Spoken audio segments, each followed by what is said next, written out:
It's been a while, put your sack on the track, ho.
You acting funny, like it's some kind of game.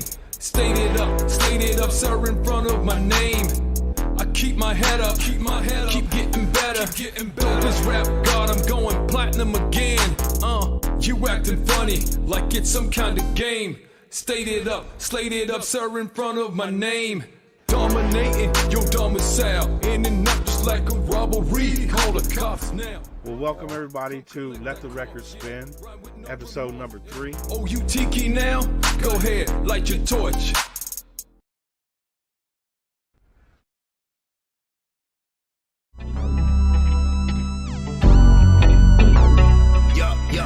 Hip Hop Radar Underground Show. Lego. Sit back, relax, don't go act a fool. We gon' puff some weed and keep on acting cool. I'm on that chill shit, always keeping it real shit. The vibes going up like the smoke in the room, cause It's the Hip Hop Radar Underground Show. This the Hip Hop Radar Underground Show.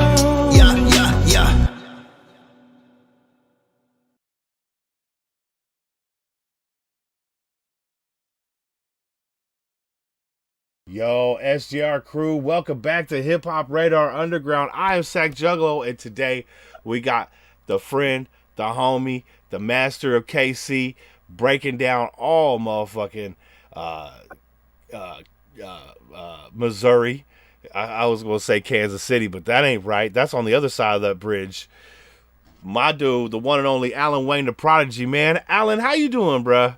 I'm good, man. Thanks for having me, man. Namaste and shit, bro. I'm in the office and actually tripping because I should have already had this pulled up on my computer as well. You know what I'm saying? Hey. All the time when I spent catching up with you and shit. You know what I'm saying? I blame you for being such good company. I'm a great scapegoat, whether good or bad, so don't even trip, bruh. Man, how you been? No real shit, man. I've been good, man. Except for yesterday, getting my hopes up, and then they were instantly crushed in the overtime battle last night. But shout out to KC for winning that fucking Super Bowl, man. They deserve it. Our boys will be back yet next year. Yeah, I did lose a bet on the game because I had bet that we were going to beat 49ers 100 to 1,000. I should have bet the under. You know, you should have bet the under. Yeah, probably. That's all good though. That's back-to-back energy. We're gonna repeat. But there were two records set yesterday in the NFL by both kickers. Oh yeah. Ultimately, y'all kickers got the 57. We got the 55. That was like insult to injury, dog. Your guy, the young kicker, first kicker to get drafted. I'm gonna show y'all the first kicker to get drafted. I think like first round since somebody, one of the Jenna County or some shit. Yeah. And then one boy, after struggling a little bit, breaks a Super Bowl record. Give me that ball. I'm taking it to my mom. And then Bucker said, "No, I might as well get that ball back over here. We're gonna back it up a few yards and then see who can kick the longest." He sure did, man.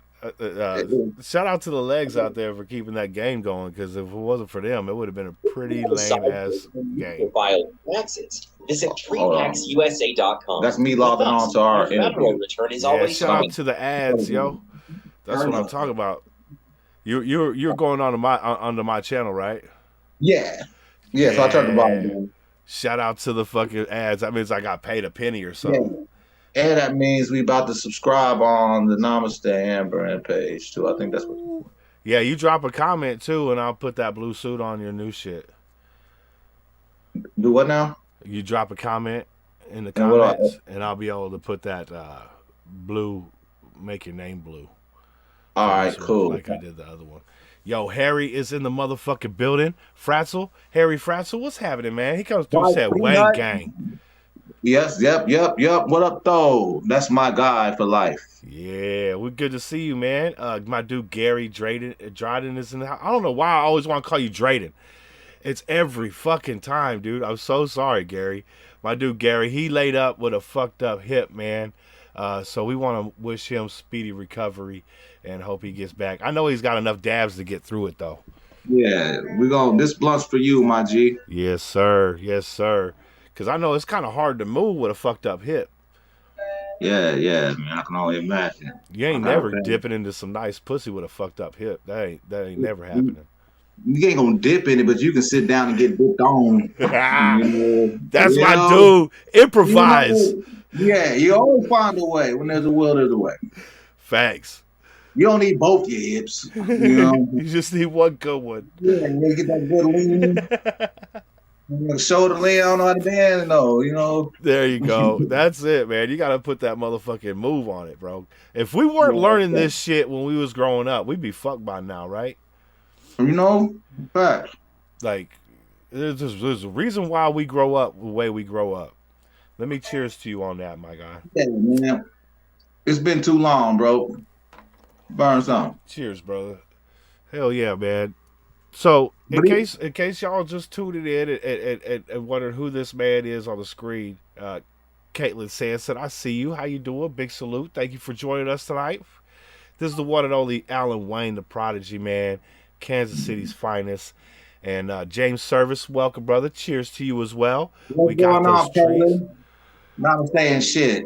Yeah, man. My dude be traveling all over the country, gracing people with his great music, live performances, and just a humble ass aura. You know what I'm saying? If you guys don't know, the links are in the description. Make sure you hit those. Follow the socials. Stream the music, man, because you're going to love it. And here's another thing. When you stream the music, my dude sees where you're streaming it from, so he can book accordingly. You know what I'm saying? He can book his shows accordingly to wherever the Spotify say it's just getting played. So you want him to come to your area, play them shits up real good, because then be like, oh, we got to put Wisconsin on the map. You know what I'm saying? Even better, man. Go Alan Wayne's World across all socials, man. Inbox me. I'll respond. You know what I'm saying? Absolutely. Hit that website too. Make sure you get your merch. He got brand new merch printed out. Oh, yeah. we got this is a little bit, this is I don't even want to call it merch. This is bigger than a brand. This is the lifestyle has begun. You know, everything previous like this, the classic Namaste that's on the wall right now. I tell everybody, if I got one of these right now, man, you want to hold on to it and keep it in the best conditions that you can. I ain't saying don't rock it because it's still saucy, but I'm saying hold on to what you got because what you got here is basically a prototype. For lack of a better description, for the last 3 or 4 years, man, I've been test marketing this thing, man, and it's actually Namaste and shit is more pronounced than me. It's more popular than I am. You know what I'm saying? So we knew it was on to something. And then, but you don't know, you've been around this recent bubble up. So you've seen my guy, my partner, Andrew, who came and put wings on the Angel. Hey, look at that hat, though. That shit fire. Yeah. Oh, man, come on, man. He don't do this by accident. He don't do that by accident, man. It's a lifestyle, like Namaste and shit. It's a lifestyle brand, man. But yeah, this has been my voice since the basketball court in 3rd grade. You understand me? Like, and I don't mean like one of those people, you know, sometimes you know somebody since 3rd grade. You know what I'm saying? No, that's his 21st birthday right there. That's us. Yeah. That's my dog. So he's not only a professional, successful businessman in his own land, always been a saucy dude. You know what I'm saying? Always supported me in life, not just music and endeavors. That's way too small, man. You know what I'm saying? I done slept countless nights on his mom and pop's floor. You know what I'm saying? They consider me family. You know what I'm saying? I'm sorry. What is his name again? It's Andrew or Eddie, if you know him well enough. You know what I'm saying? I'll present him as Andrew since I don't know him yet. Andrew, man, salute to you, bro, for being a real one, dog.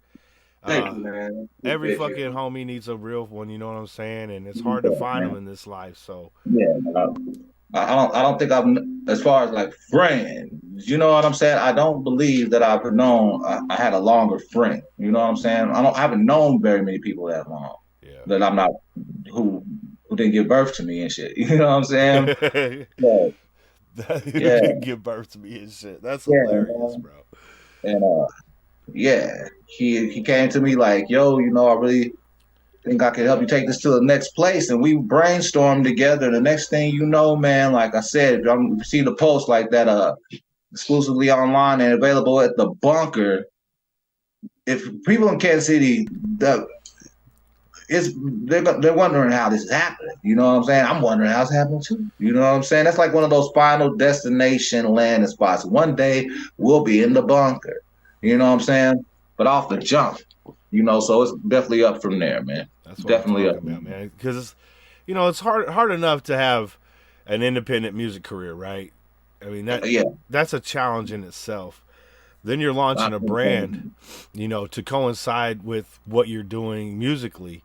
I'm glad you got somebody in your corner that understands business and has a plan for you guys to succeed. That's huge. The thing about it is that works so good, man, is two things. The reason, like, you know, you listen to my music, bro, like, these songs are compositions. It's a lot going on. That's because it's a lot going on up here. You know what I'm saying? These designs sit in my head. These plays sit in my head. These things, and he thinks the exact same way. His brain is scattered. However, well, mine is like Picasso doing abstract art. His shit is very, very like fractally, geometrically sound. You know what I'm saying? Down to the organ, like I showed you the wall of his hats. That's not like the core. That's how he keeps his hats that he wears. You know what I'm saying? It's a look precious, but my shit's just on my table over here. I just got my piled up at a pile of shit. My shit look weak as fuck compared to that. Yeah, man. Mine is like organized confusion. His is like confusion organized. See, they say opposites attract, the yin and the yang. You know what I'm saying? You know what I was gonna say next. Because we're right there too. We chaos as well. I'm a little bit of chaos myself. Oh yeah, I know you well enough as well, dog. I've been around you. through the ethers, not in person, but that don't even matter as much. You know what I mean? That'll happen soon enough. Oh, that's a But fact. yeah, That's a fact. Cause somebody's gonna be somewhere. I've been out to Missouri, Kansas City, uh, Missouri and Kansas. Yo, it's weird though. Like when you drive across that bridge, it's like a whole nother world, right? yeah. The business what you're talking about, yeah, absolutely. There's like for instance, the gym that I work out at and shit, right? That's not down. What you're talking about is downtown, what connects Yeah. Missouri to Kansas.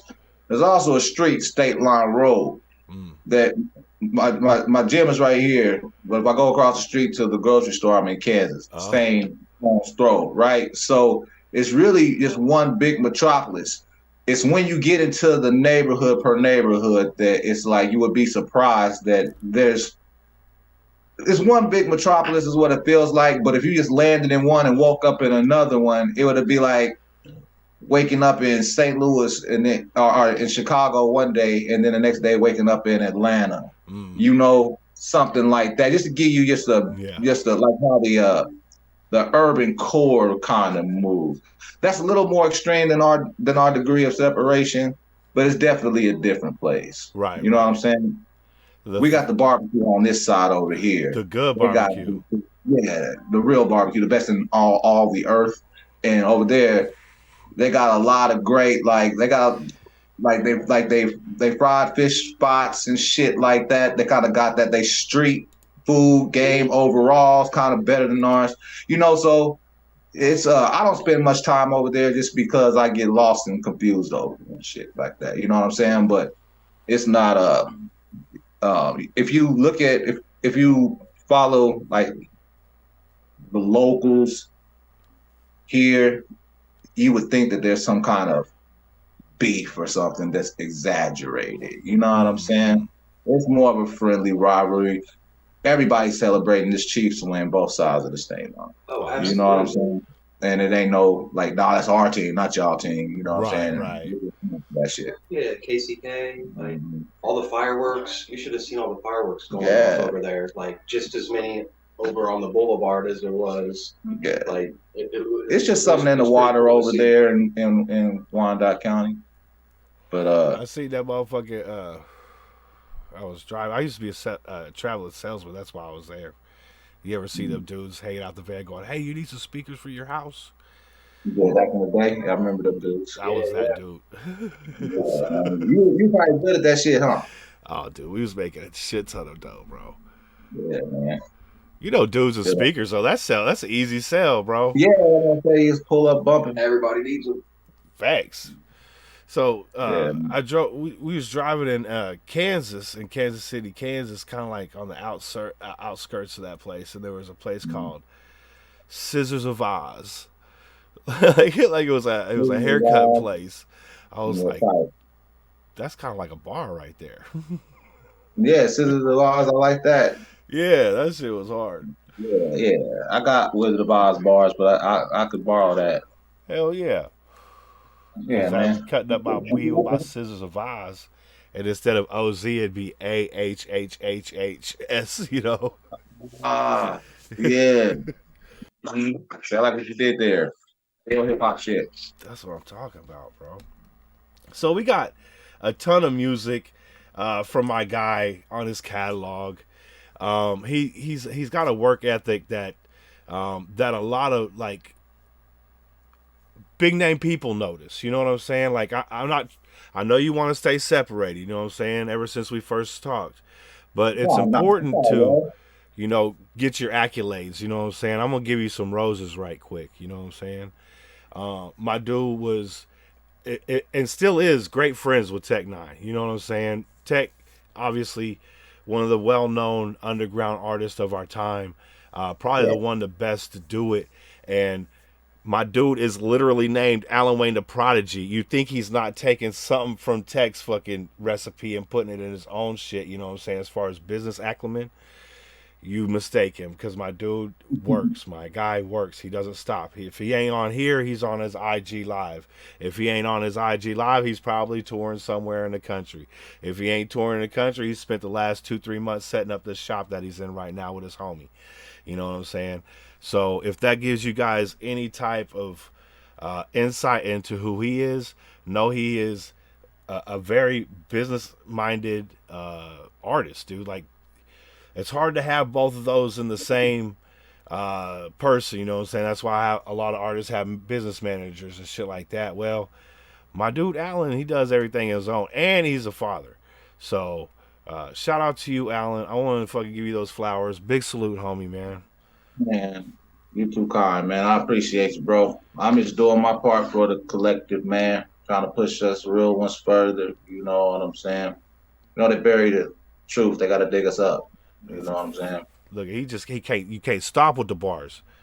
You can't stop this man. Nah, man, I was born that way. Are you guys on the second one already? No, we're still smoking this one, but it's smoking. It's good. But hold on, I didn't mean to hit that button. Oh shit, I made me big and you small. Hold on. Okay, I fixed that. Well, that's a first for me, my guy. It'll be the first time I've been small since like elementary school. All right, let's check this out. So I come in the office, and this is what I walk into, right? You see that? That white and gold is nasty, my guy. That's fire. That looks like a decent amount of merchandise, right? Yeah. I mean, it's all right until you go over here. Oh. And it's like, oh, shit. Hey, let it be known. You can get your shit and turn around tomorrow. over here, and it's like, oh, shit. So, yeah, work is going. Hey, is that fan mail right there? No, this is all Namaste and shit product. We got like 5 different prints going on in here. And right here we got the tags, you know what I'm saying? Everything is custom. Each tag has got his handwritten on. Everything. Let's go. Yeah, man. And then we got the shipping stations over here and shit like that, because we will be packaging the shipping. Everything color coordinated, you know what I mean? I gotta send you a package of some things, man, with these Namaste stickers. I don't know if you noticed the well, you got pins lace all over everything, but like, you know, we got the Namaste and shit pins and body box load, all different styles of that shit, man. Like it's yeah, man, things about to get real. It's upwardly mobile. I'll just put it like that, man. I like to see that because you don't have to worry about like everything's already been paid for. You know what I'm saying? Everything that comes in now is just recouping the cost and then getting the profit. You know what I'm saying? And let's fund that tour. So you guys see the stock is in. The link is in the description. You guys can hit that merch shit right now. You get that nice Namaste and shit. I like that white and gold one though. I'll probably get the black and white one because I'm a dirty ghetto kid. But you know what I'm saying? Like, I can't be wearing that nice crispy ass white T-shirt out too long. Nah, man. You gotta have a crispy white in the collection. But I understand you. That's coming from a guy who's wearing black on black everything. Facts. Like, man. Yo, that's fire. Yo, we got motherfucking Hippie Chicken in the motherfucking building. I think is Hippie Chicken Mrs. Monk. I could be wrong. Or maybe Hippie Chicken. I don't remember giving you a wrench, but shout out to you nonetheless. Kayla Devon is in the motherfucking building. My homeboy EV is in the building. Big salute. See my guy Service in the building. Shout out to the Service family, man. My folks out in Idaho, man. Some of the realest folks I know, man. Let's go. Some real gangsters, and we got some dope ass music too. Am I sideways on the screen right now? You sideways as shit, but I wasn't gonna say nothing. Okay, so how do I fix that? Because I was up right on YouTube, but I see that it's I don't know how that happened. Flip your phone to the side. Oh, it almost had it. You upside down. This is the best interview ever. Come on, man. Yeah, that's what I'm talking about, dog. Yo, my dude, Rude Knock is in the motherfucking interview. That's crazy. It ain't fucking with me. Something's going on. That's okay. We only got about 6.5 minutes left on this Zoom. When it ends, just click the original link I gave you. It'll put you right back in. Okay. And it should fix Yeah. itself. Yeah, shout out to you, James Service. Big salute, homie. Good to see you, man. I'm glad you guys had some time. Everybody, great combat. I'm sorry. I wasn't trying to call you by your government, bro. It just popped up, and then I realized I was sideways, and I got sidetracked. But J Combat, man, you should look him up. We got a hard ass song called Paper Route. That motherfucker is. I work out to that bitch sometimes, man. That motherfucker hard, super hard. It's available on all platforms. Let's go. Is it on? What is it again? J what? It's J Combat. Okay. Yeah, Google J Combat Alan Wayne, man. You'll get a banger. I'm gonna pull that up. We're gonna listen to that shit. All right, cool. And my ego is being defeated by this phone having me turned like this, man. I know you told me just to chill out. See, this is one of my pet peeves here. This is gonna drive me crazy. Combat with a K or a C? With a K. It I'm not came mistaken. up too. It came right on up. That's dope as fuck. Mhm. Yeah, it's pretty hard. I'm proud of that. You're a real one. You know what I'm saying? One of the real ones. I look forward to getting back up to Idaho too, man. This is gonna be I gotta get out to Sacramento, man. I got a lot of plans for this 2024, man. I gotta write that in the script, bro. It has to happen. Oh yeah, absolutely, man. Do you have plans of going back to South by Southwest this If I get invited back, I'll go. If I get invited back, I'll go. And if I just had to like some downtime, like just to go like kick it, Yeah. I would choose to do some shit like that. But man, my shit is, man, I'm already turning dates down just because there's other, you just gotta compartmentalize. Not like that. If any promoters are listening, my books are still open. Hit me up. We can make it make sense if we can make it make sense. But what I'm saying is, like, even the time that I went last time, I was invited. You know what I'm saying? Blessed to be invited. I didn't think I'd ever make it there. You know what I'm saying? It's because I didn't see myself like trying to, there's strategies, and that play works for a lot of people. It's a good networking thing to do. Yeah. But with the way that the chess game I'm playing, it just wasn't necessarily the best move for me per se to invest in that. But when they brought me out, I'm like, fuck yeah. And You know what I also, mean? it was a cool experience, I imagine. Oh yeah, man. Yeah, man. And you were included in that energy, man. You know what I'm saying? I was really, you work real hard, man. You know what I'm saying? Like, I'm talking about this in general. And at Eddie Craft, especially one of these left field crafts, as I would call it. Like, this ain't punching your 9 to 5 clock. This shit we do ain't for everybody. Yeah. Especially when you don't do it I don't supplement this with anything. You know what I mean? So, Right, you work, you work, and your head is down because you just you know what I mean? And you can't really tell if people are giving a fuck or not. Then you end up out there, and then you got interviews scheduled in the streets and shit, and it's like one of those glitches in the matrix where, like, you don't even, like, you realize that, like, you arrived because there's nowhere to get to because it's just the journey. It doesn't feel like it's one of those times like where everything makes sense. You know what I mean? Yeah. When it all adds up.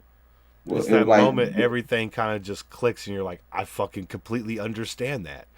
Yeah, man, it's like a breakthrough psychedelic moment almost, man, because it's like fruits of your labor within the labor itself. It's like it's quantum, man. We can get deep, we do that sometimes, man. But yeah, for real, it was Oh yeah. a moment. I've only had whatever I'm trying to describe, I'm butchering, but this moment in which I speak, I've only had it a few times. You know what I'm saying? And that's one of the standout ones right there. Having that interview in the middle of that hoopla South by Southwest, having to duck off and trying to find a quiet spot, you know what I'm saying, when it's too loud and shit, like that whole thing, man. You know That what shit I'm was saying? amazing. If y'all haven't seen the interview with, I don't know, was it the last one we did or the one before that? I I can't don't remember. know. We've done It's quite a hard to- few, But go back. It wasn't the first one, but the first one was fire. It was like 5 hours long, dude. It was crazy. I encourage if anybody is a mutual fan of the both of ours who've never seen us interview before.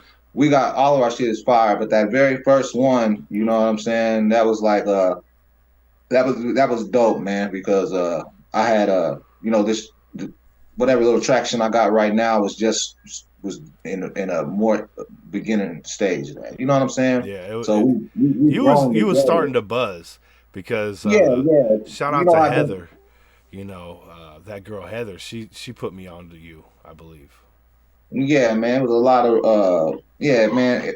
YouTube. IG was doing something I believe slightly different back then, man, with the algorithm. And maybe I just pissed it off or something somehow by accident because I feel like I was getting pushed so much. Like those, I was running into those type of groups of, damn near street teamers waiting on good music so they can spread it to the world. Like, you know what I'm saying? I run into a lot of that. I don't run into that so much no more. But maybe it's because it's different season. I can't call it. But we just gotta get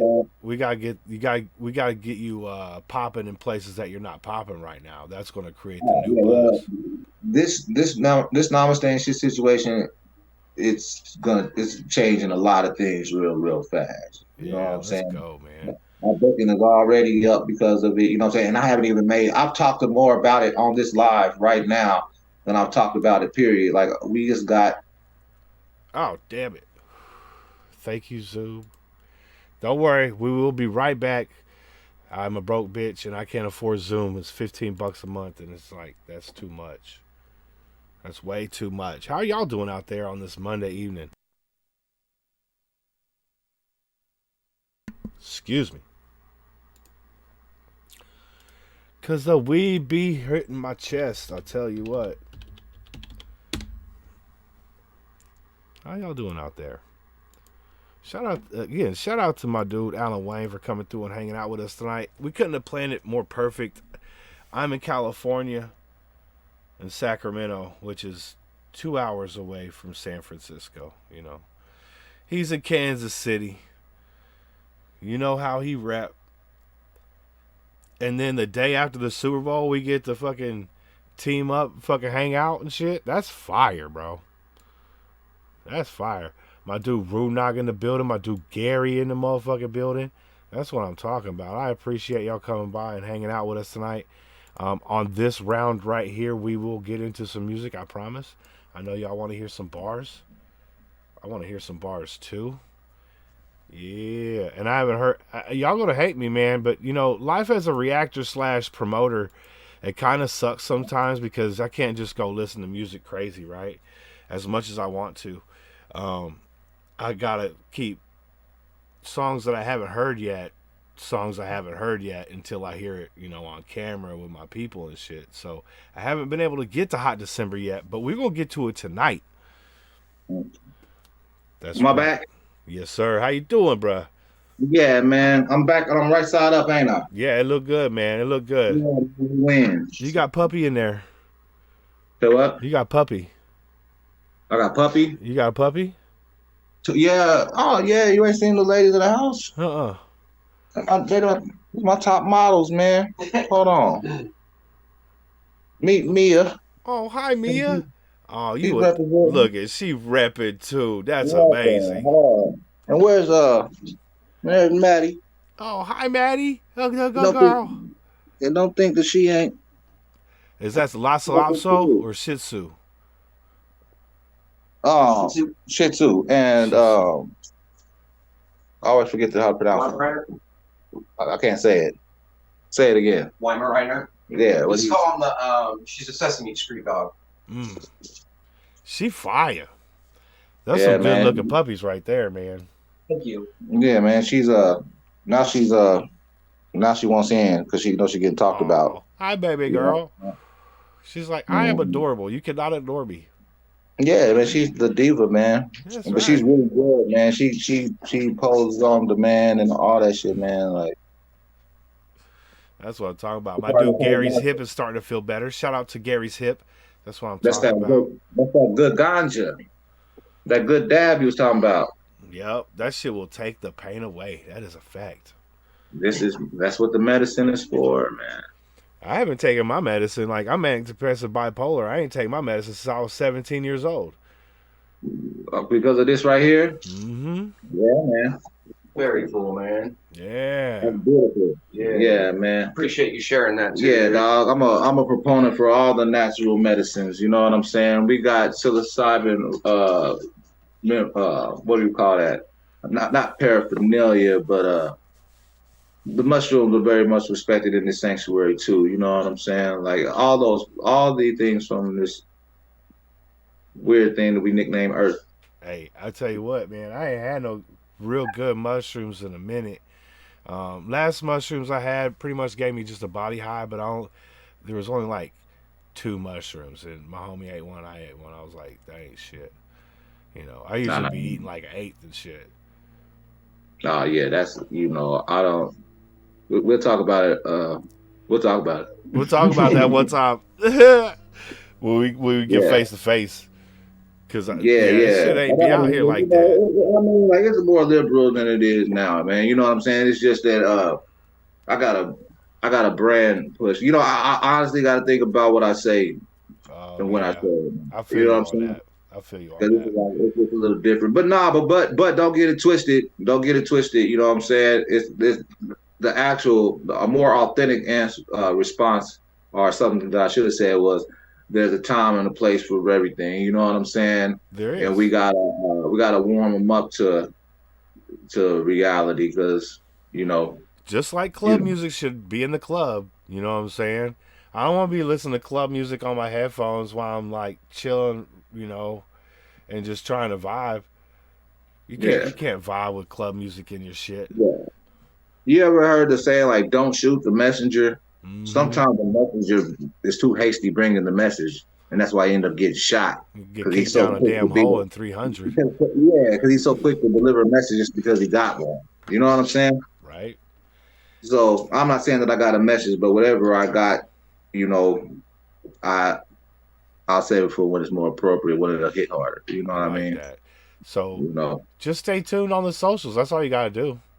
That's all you gotta do is stay in tune with what he's doing. I think the brand is a powerhouse.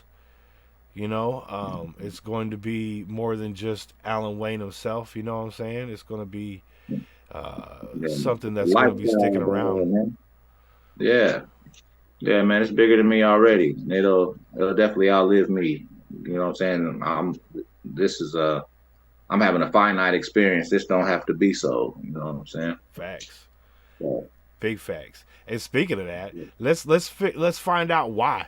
I know a lot of you already know, but I don't know. I don't know yet, and I'm kind of sad about it that I don't know about Hot December. But we got that shit right here.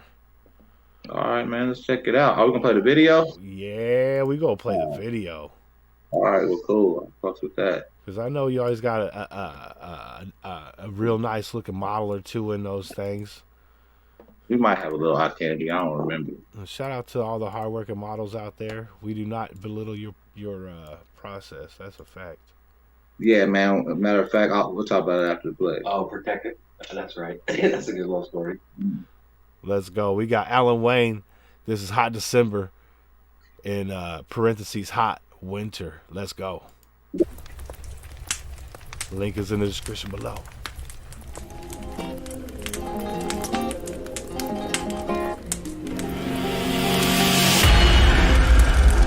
Hey, Pope, what up? D-Lo, you the hardest nigga on earth. Hot winter, hot winter. Hot winter, hot winter. Got December jumping like July. The hottest one doing this period, I'm not gonna lie. Couldn't dumb it down if I wanted to, but I'm not gonna try. Not a macho guy, but I dot your eye. Try to cross my tribe, that's not gonna fly. Don't pay me no attention, I'll be up in another dimension. You know what other think another out-of-body mission, I be tripping. Drugs in the kitchen, the plug, no I'm good, I don't need no extension. Nah, I be up, for the re-up. We good, mama, see the go ahead and put your feet up. My partner was on his way, I told him I don't want to meet up. I ain't got nothing to eat, just like something I can heat up. Hey yo, yeah, we took the long way up, so now we're gonna stay up here. To all my hustlers down on they luck, stay prayed up. We gon' hold your place. We know you on your way up. Yeah. Hot winter, hot winter, gonna be a hot winter, hot winter, gonna be a hot winter, hot winter. Fuck a crock pot, dinner, tank tops in December, nigga. Hot Winter, hot winter, gonna be a hot winter, hot winter, gonna be a hot winter, hot winter. Fuck a crock pot, dinner, tank tops in December, nigga. That's all we know is go. Donuts in the snow. The whole city might shut down, but they still don't close the corner store. So we doing the race down to 71. I can still feel the race from the heavenly sun on my face. I know the cops won't come chasing me. Put my head out and stay with my suitcase and my gun on my waist and be done. Scales say I weigh a ton. Where I'm from, they don't play no fun. They on Paseo waving guns. Go ahead inside and lock the door. Call the homie, tell them you don't wanna rock no more. You don't want your soul to rock no more. You don't want your mama shopping in the coffin store. We ain't mad at that, we feel you. These streets is out to kill you. Either the ops is gon' drill you, or the cops gon' end to kill you. The cycle won't stop until you stop and be the real you. And stop pretending like you one of them gangsters. All the saga's gon' continue. Let me ask you. Are you satisfied? Money stacking way up high. But are you Fuck a crock pot, dinner, tank tops in December, nigga. Hot Winter, hot winter, gonna be a hot winter, hot winter, gonna be a hot winter, hot winter. Fuck a crock pot, dinner, tank tops in December, nigga. Hot Winter, hot winter, gonna be a hot winter, hot winter, gonna be a hot winter, hot winter. Fuck a crock pot, dinner, tank tops in December, nigga.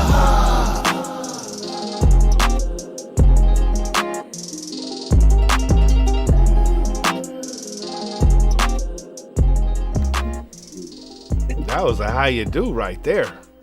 Yeah, I would say. Yeah, man. Yeah, that shit a vibe, my guy. I like that.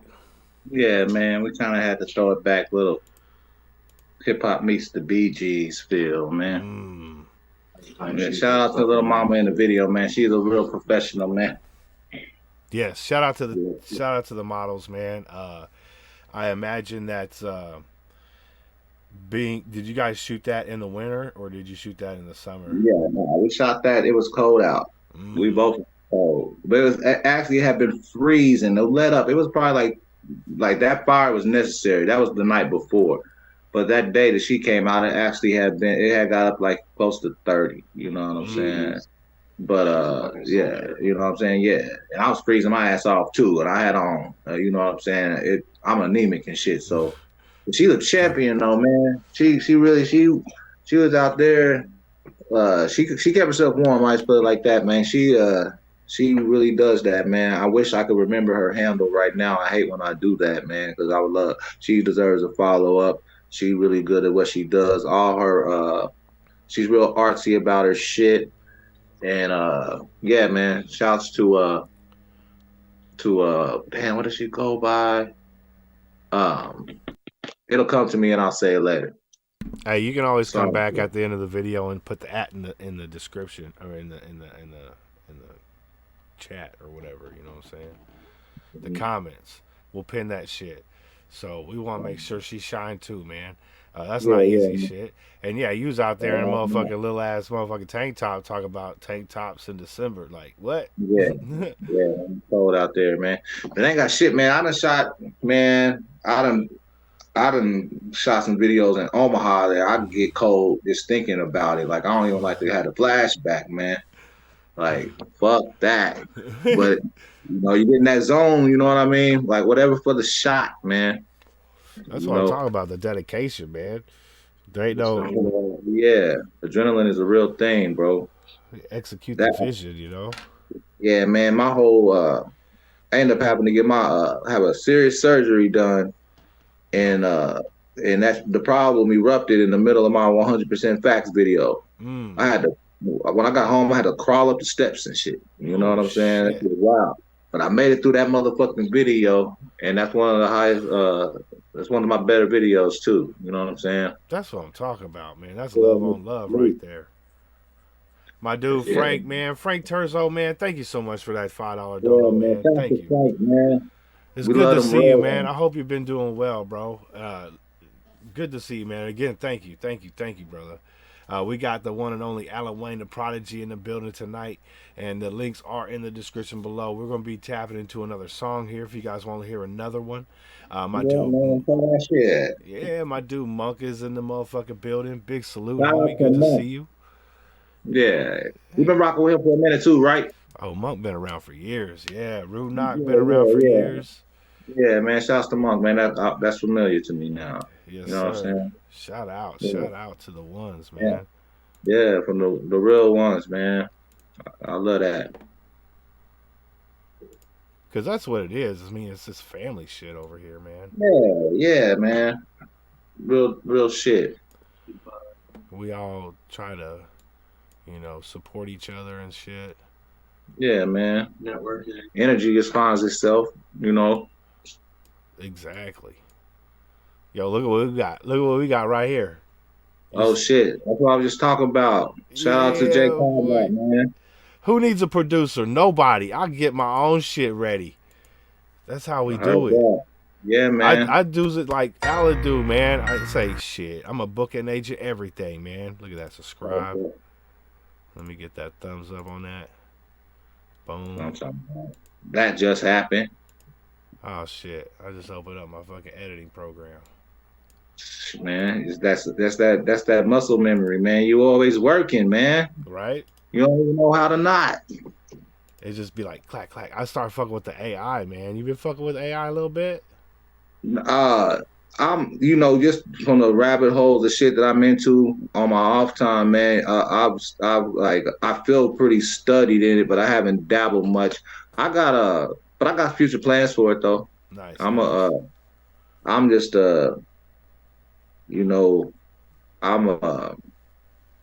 I look normal in real life, but up under the surface, I'm a real paranoid person towards reality, man. So, if it wasn't for my artistic endeavors, man, I'd be a complete hermit somewhere up on a mountaintop or in a cave somewhere, trying to figure out how the fuck I got wherever the fuck I am.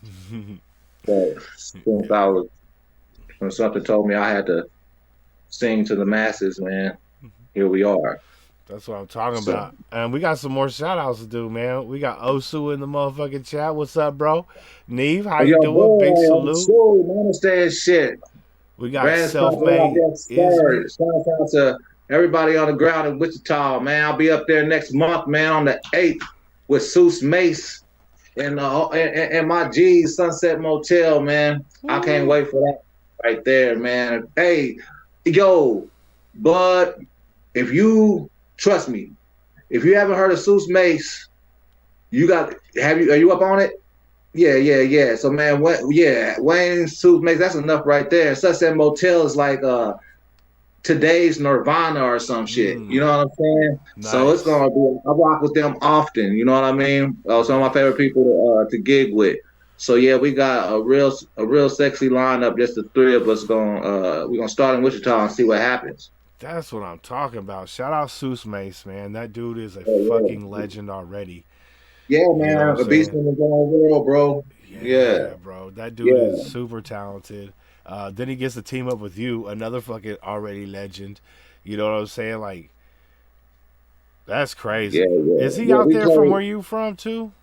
No, he's not far away. He's from Topeka, which is right. Topeka, Kansas and shit. And the band I'm talking about is from Wichita. And actually, I have been in. I had already met Seuss a couple times, but we actually gigged together for the first time at this festival that band that I'm talking about throws every year, Sunset Fest. Okay, man, by far to this day. This show I got coming up this weekend is a close run for the money, but by far, hands down, like just quality of lineup. That show, that festival, man, that was some whole other shit, man. I can't wait to run that back. We're gonna do that whole thing live. You know what I'm saying? We're gonna bring out the Namaste and shit tents by then and all that, man. Yeah. It's gonna be a whole thing, man. That's what I'm talking about, dude. And I'm already calling it. We'll go live on that shit. The only thing that will prevent it, and I don't think it should. Sometimes that shit's like way out in the sticks, like on private property, because it's like a real, like overnight, like modern day independent Woodstock type shit, like for real, for real. You know what I'm saying? That's what I want to do once I get my property. You know, that's exactly what I want to do when I get my property is have all you guys come out. We'll build a stage. Fucking, I'll get some tiny homes for all the artists and shit. You be able to stay in that shit be hard, bro. You give it to your merch tents and shit out there. That's what I'm talking about, bro. Hell yeah, man. And I'm fucking playing some dominoes against you, and we can play some spades too if you like playing spades. Man, I don't even play no dominoes. I don't even play no spades. I got a son that don't go outside no more. My little nigga don't play no games. You don't know that? That's what song is that? That's the arcade or some shit. I say something like that. I thought that's what you was doing. Oh no, I wasn't. but you said it like so. You know what I'm saying? That's why I thought you. That's why I broke out the song. That shit was fire though. I was like, "What is he talking about?" At first, I was like, "I didn't even." The opening line of the second verse on a song I got called "The Arcade" says, "I don't even play no dominoes. I don't even play no spades. I got a son that don't play outside no more. My little nigga don't play no games." You know what I'm saying? Like that. So that was funny. I'm telling you, the universe needs conversations. That was you know what? Check this out, Bud. I was about to say that random joke. I said it got to be some 11s around. It's exactly 7:47. So 7 + 4 is 11 both ways. I'm telling you, man, the universe is in on this shit. It's already. Hey, man, for all my numerology heads, there you go. Look, it's done. It happens that way. That's why it happens that way. I think I see my homegirl Tornado Fuller in here too. Shout outs from the Joe. Y'all know what I mean? Yeah. Real Alan Wayne world gangster. I fucks with her. Hey man, Monk. Much love to you, brother. You take care of yourself, man. All right. Yeah, brother. You take care of yourself, brother.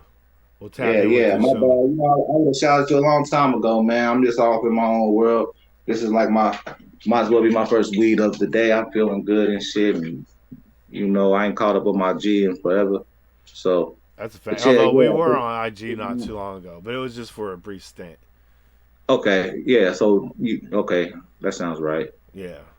But nah, this still feels like it's been a long time. You know what I'm saying? Right. We ain't got to kick it for a minute, so yeah, we here to kick it. We ain't never did this before. We wasn't in this office and shit. You know what I'm saying? This is the first of probably many in this setting, man. You're gonna see this thing grow. Yeah. The next office is gonna be a bunch of, gold trimmed everything, a big old mahogany desk. You know what I'm saying? Like you got your fucking awards on the fucking walls and shit. Yeah. I found it was just the plaques on the wall. That's what I'm talking about. Yeah, man, he dreamed big, man. I fuck with him. Fuck yes, dude.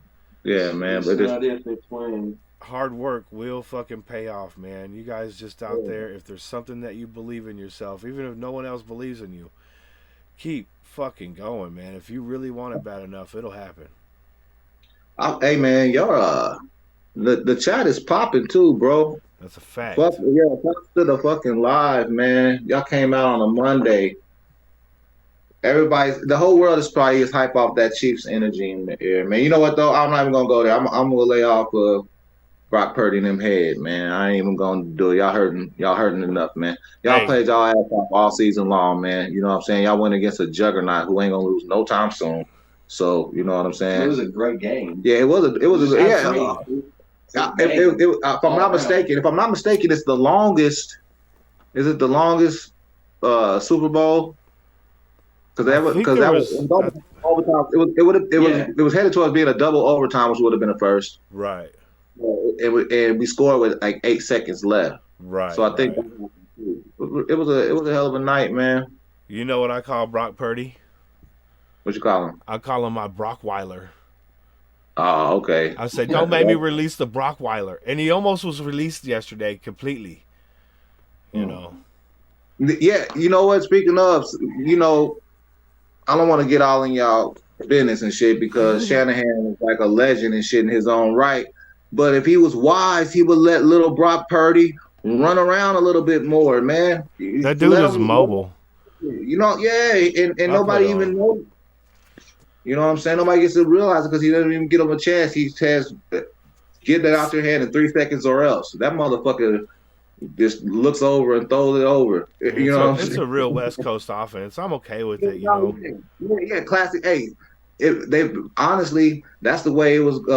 Has always been in San Francisco. Even in like I was a very very young child, but I got ushered into this football shit like when I was like maybe 7 or 8 and shit. Yeah. That was like I saw by the time I was learning the game, Montana had came from San Francisco over to Kansas City. Yeah, So okay. you know what I'm saying? So I was getting versed to where he was coming from. Everybody knew Joe Montana. But what I didn't realize is because you hear a lot of Jerry Rice, and yeah, they had some crazy connections and shit, but 90% of the time that was a check down offense, bro, running with Ricky Waters and them. You know what I'm saying?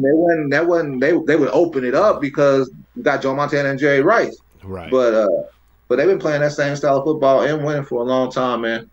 But that's a fact. Yeah. ain't nobody else gonna get to win those Super Bowls for a while, man. It's just pretty much they might as well just simulate the season and get the Chiefs a championship for next year and the year after that, and then after that, somebody might sneak in there. By then, Purdy might be developed enough to. I want to shout out Andy Reid, man. Cause that dude, like, he's a real G. Like, that dude understands football. I think better probably than Belichick, because he's taken 2 different teams to Super Bowls and won them. So yeah, man, he's a real different type of human being, man. You know what I'm saying? Just personality wise, why he let them kids beat themselves and shit. I think it's dope. Yo, so again, congratulations to the Kansas City Chiefs. Thank you. Yeah. May you hit a third, you know what I'm saying? Like, let's turn that shit into a dynasty. Let's get something to talk about, you know what I'm saying? Like, let's get some conversations going about the greatest like they do with LeBron and shit, right? Yeah, pretty much that's what's happening there. Yeah, that's what I'm talking about. And we earned that shit, man. I've been around for a lot of dismal decades of this cheap shit, man. So I ain't mad at me. Right. And you know, the thing I feel probably the worst about, my dude EV was in here earlier. He from Detroit, so when we played the Lions and won, I kind of felt bad for him because they never even been to the Super Bowl. Yeah. You know, and then we go there and lose, you know. Like, kind of felt bad too there. Like, we should have won it at least. But, you know. Yeah, shout out to everybody sharing the live and suggesting the live be shared, man. I fuck with that, man. 7th longest. Thanks for correcting me. It's the longest one I ever watched all the way through. Yo, Stitch, man. I tell you what, bro. This was scheduled, what, 3-4 weeks ago? Yeah, something like that. Yeah. We didn't know who was going to be in there. Yeah. According to the analysts, you guys were definitely supposed to be there, but we were supposed to lose in like the first round to the Dolphins. And then again to the Bills, and then again to the Rams, and then again to you guys. But what do we have here now? Yeah, if you had a bet on that, man. So, I mean, it's kind of cool that it kind of worked out that way, man. Because either way, you know, it was going to be a dope interview. And I just thought about this yesterday. I was like, oh, shit, Alan's going to be by tomorrow. Kansas City, this is going to be a dope conversation, man. Yeah, man. Yeah, I'm in a good space. Yeah, you guys going to go to the parade, I imagine? Well, bro, honestly, I wouldn't have. I went to the first one. It was cold as fuck, and you know, I came. I saw. I conquered. However, with this new Namaste and shit venture, you know what I'm saying? It feels very new, and it's almost like we almost have a responsibility to go. But again, I might be overthinking that, so I'm gonna sleep on it and shit and decide. You know what I'm saying? I know my little man want to go, but I can. He has other means. He can still get to go whether I go or not. I tell you though, man. I'd rather chill and smoke a blunt and watch it from the comfort of my office. You know what I'm saying, or from the house, or you know what I'm saying. That would be my dream world. Yeah. But you're absolutely right. Got to push the brand, especially in atmospheres like that. That's a fact.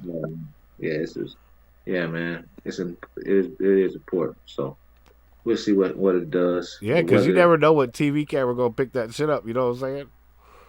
Yeah, for real. And then somebody in London watch and be like, "Oh shit, I need one of them shirts." And he types it in. The TV. Yeah. Andrew's gonna find a TV camera. I'm gonna put myself in front of the TV camera. Yeah, Maybe man. even several. Right. There you go. Yeah, man. Just start That's what laying everybody- shirts around. Be like, everybody's picking up these shirts. Like, what the fuck is this? That's kind of tight. You hear that?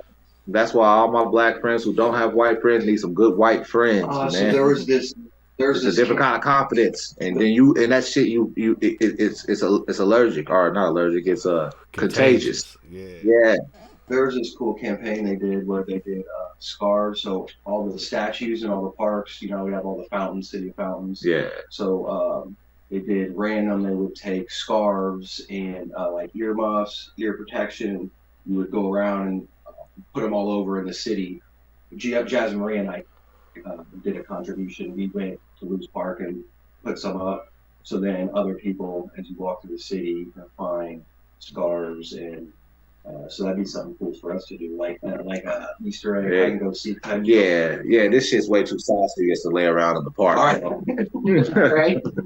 One love to the scarves in the park. One love to the scarves in the park and keep them ears warm. But this shit right here, It's not happening. nah, buddy. You know, man. You're gonna have every homeless person rocking your shit. Got some motherfucking, got some fucking Yeah, hot nah, dope man. burn holes and It's a dope shit. thought. It's a dope thought. We can, what we can do though, on some gangster shit, we can still leave scars and earmuffs out there. They ain't even got to be our brand, man. We can just do that because people need to be warm and shit. See, yeah, that's fire. You could just hand out T-shirts though. You could just be like, "Hey, Listen, check out." this shit right here. You know what? And there's a reason I'm saying this like that to myself because I have to. I'm gonna be completely honest with you because I'm a little high, and you're my dog. I love what I do, man. I really, really do, and I don't feel arrogant in saying that because as quickly as I say that, and I'm sure if we rewind the tape somewhere in one of our interviews. But at least on several other interviews, I've always said I feel like my music is the best because I'm well aware that I'm just the vessel that's open to wherever it's coming from. You know what I'm saying? Like, I'm not taking credit for that shit.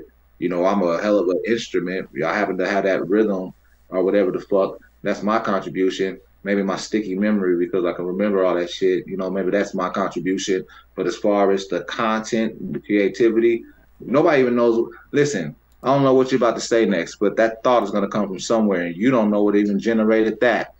You know what I mean? I don't know what maybe you say. You know what I mean? So I definitely didn't come up with that poetic shit. You know what I mean? So Hey, everything he's saying is absolutely factual because he said this shit in our first interview, bro. I remember this detail. Yeah. Yes. Yeah, because I honestly say that. So when I say something that may sound grandiose, it's okay because I'm just the messenger. You know what I'm saying? But what I realized that, and maybe it's because of that, maybe it's because I'm aware of where it comes from. I've lowballed myself for the name of for the love of the art and for the sake of getting it to the people, and I love to do it to the point that I'd be doing it for free anyway. Yeah. But I've been giving out Picassos for years at That is a fact. at like fucking Costco prices. You know what I'm saying? Yeah. And that's okay because it's mission work. You know what I mean? Like, so I don't say that like but what I'm saying is a fact. And this thing, and it's personal, so I can make that decision, and there's no harm, no foul there. Yeah. You know what I'm saying? No shoulda, coulda, wouldas, no nothing. I've decided to price myself where I price myself. I cannot treat this thing the same way because this is my love child, my brainchild, or whatever the fuck. But this is a lifestyle brand that's gonna proceed. That's gonna be way bigger and way beyond me. You know what I'm saying? So I have to approach this just like that person who's gonna approach it when they go get it from where it's gonna come from. Yeah. You know what I'm saying? this is not going to be charitable because charities will be formed because of this thing. You see what I'm saying? That's what I'm talking about. They already have been. You know what I mean? Like we hold on to a couple of receipts. This thing's already in motion. You know what I mean? So. And you were just talking about putting out the scarves and earmuffs too. So that'd be another thing. You know what I'm saying? That could be added on top of that. So shout out to you. Yeah, I was just busting my boys' balls a little bit on that, but yeah, you know, we have those conversations in serious light all the time over here, man. You know what I'm saying? We have and you got to. Yeah, we have vibrant philanthropic endeavor aspirations, however you want to say that. You know what I'm saying? Like it's important. It's the most important thing. You know what I'm saying? Yeah. I do my part in the little way that I can now. You know what I'm saying? I don't want to pull out receipts because I don't want to brag about it. But if you know, you know. You know what I'm saying? But we'll pop out. That's how we do it. Yes, sir. Okay. Yes, sir. Yes, sir. That's what I'm talking about. Because if you're going to make something that's going to be everlasting, you know what I'm saying, you got to put everything that you have into it. If you're not willing to do that, it ain't going to happen. And you got two people right here putting everything they have into it, so that's double good. Yeah, dog. I didn't even think my motor was up. I didn't think I could be outworked. You know what I'm saying? I'm over here getting ran for my money, bro. Like real shit. And I don't mind that at all. That's what I prayed for that. I prayed for that shit, man. You know, sometimes we pray for it right there. Been there all the time. I use that knowledge. Is that another cone right there? No, this is just a pen that I'm like this. We got a bowl here that we probably need to reload here. Hey. Unless we want something another pen. Y'all ready for a paper route? Oh yeah, we've been sitting on this paper route for a minute. Yeah, it's okay. That's a good habit. That's why our first interview was 5 hours long because we just start talking. Yeah, it's amazing. Yo, we gonna blaze this. Was cheers to the chat, man. This is Paper Route. This is J Combat featuring Alan Wayne the Prodigy. Let's go. Let's go.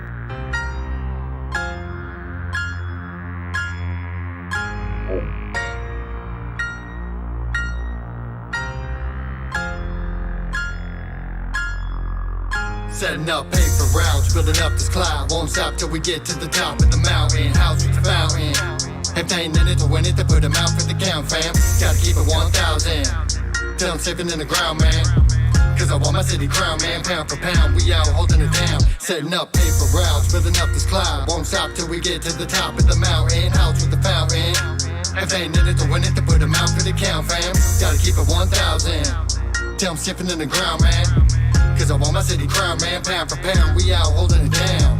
Word on the block, comments coming in hot. Think not, break your pockets, homie, show me what you got. I'll be taking everything, money, wallets, and change. I got a 90s mind framing and a damn thing changed. Cause I wanted a cop, but I'm thinking something exotic. And to look up on her face, boy, tell me she want it. My swagger making erotic, and she think I'm iconic. Jocking me, cause I walk around smelling like chronic. Yeah, I be on it, open leaf, flaunt it. Drum, blunt, rap, put some weed leaf on it. Feel my stress deep, hard to get my focus restarted. Then I'm back on a mission to be uncharted. We started from the bottom, like to keep out of a grind. And now we sprinkle on the knowledge of the one depending on us. Yeah, we grew a little wiser, took licks and gave some shyness. Now the stats we have upon us got us looking like some fighters, no dividers. Ain't nobody fucking with us. And like suppliers, we got shit popping them trunks. We get the nice back door when we walk in the club. Test a G-pass, bitch, and we fucking you up.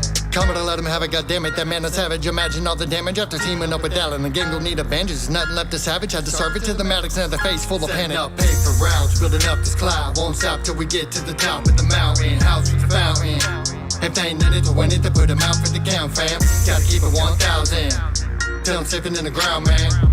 Cause I want my city crown, man. Pound for pound, we out holding it down. Setting up paper routes, building up this cloud. Won't stop till we get to the top of the mountain. House with the fountain. If they ain't in it to win it, they put them out for the count, fam. Gotta keep it 1,000. Till I'm sipping in the ground, man. Cause I want my city crown, man. Pound for pound, we out holding it down. Holding it down like a paperweight on a paper route, more like a paper chase. And the Jakes is out, so keep your faces straight. We changed the combination so everything in the safe is straight. Paranoia is one of my best friends. Paranoia in my weapon. I bet you the three of us gonna be alright and keep stepping. And I'ma let you corny motherfuckers keep jeffing. That's a synonym for brown nosing. My advice is don't come around posing. Claiming hot, but he going out frozen. Should've stayed at home like I told him, but he didn't listen. Now we miss him, another victim with the system. And the system's a sick one like Brother Lynch hung for that income ransom. Niggas will do all that and then some. It ain't handsome, it's ugly. Someone I'm moving this package, don't judge me. I tried a 9 to 5 and it wasn't for me, but I'm about to put out my new shit and they're gonna love me. I promise, just watch me. That's on my mama, we gon' make it out. This is a trap and we breaking out. No time for faking out on this paper route. Setting up paper routes, building up this cloud. Won't stop till we get to the top of the mountain. House with the fountain. Everything in it to win it, to put them out for the count, fam. Gotta keep it 1,000. Till I'm safe in the ground, man. Cause I want my city crown, man. Pound for pound, we out holding it down. Setting up paper routes, building up this cloud. Won't stop till we get to the top of the mountain. House with the fountain. Everything in it to win it, to put them out for the count, fam. Gotta keep it 1,000. Till I'm sipping in the ground, man. Cause I want my city crown, man. Pound for pound, we out holding it down.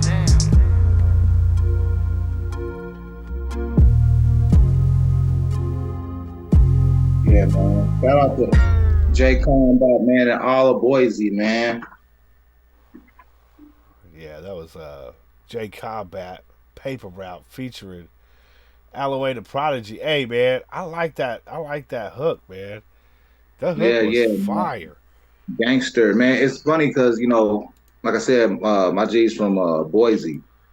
And even this tonality even it reminds me a lot of some of the underground music in Kansas City. You know what I'm saying? He almost has a twang that reminds me of around here.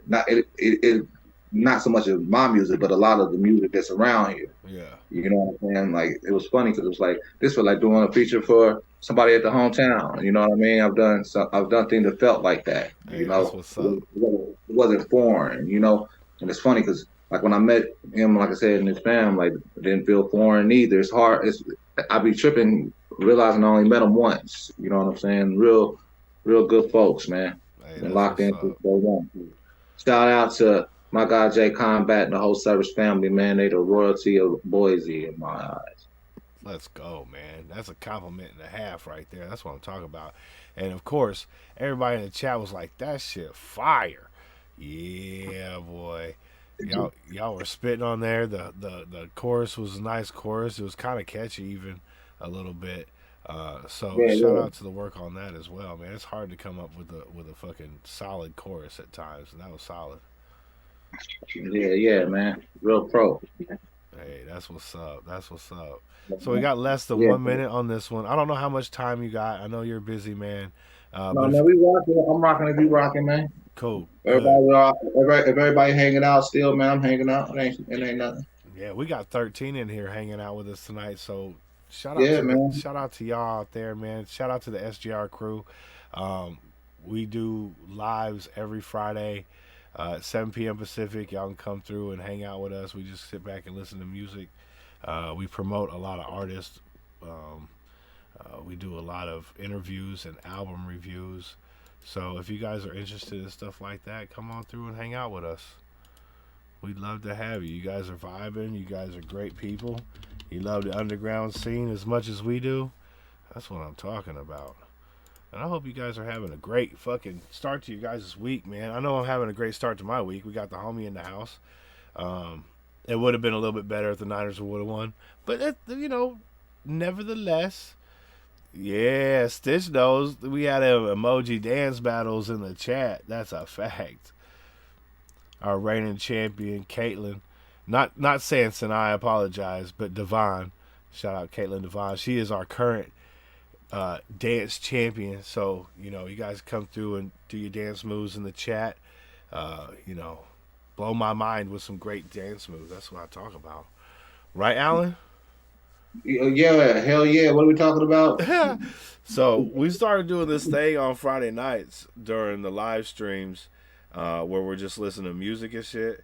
And there'll be dance battles in the chat where people are doing dance moves with emojis.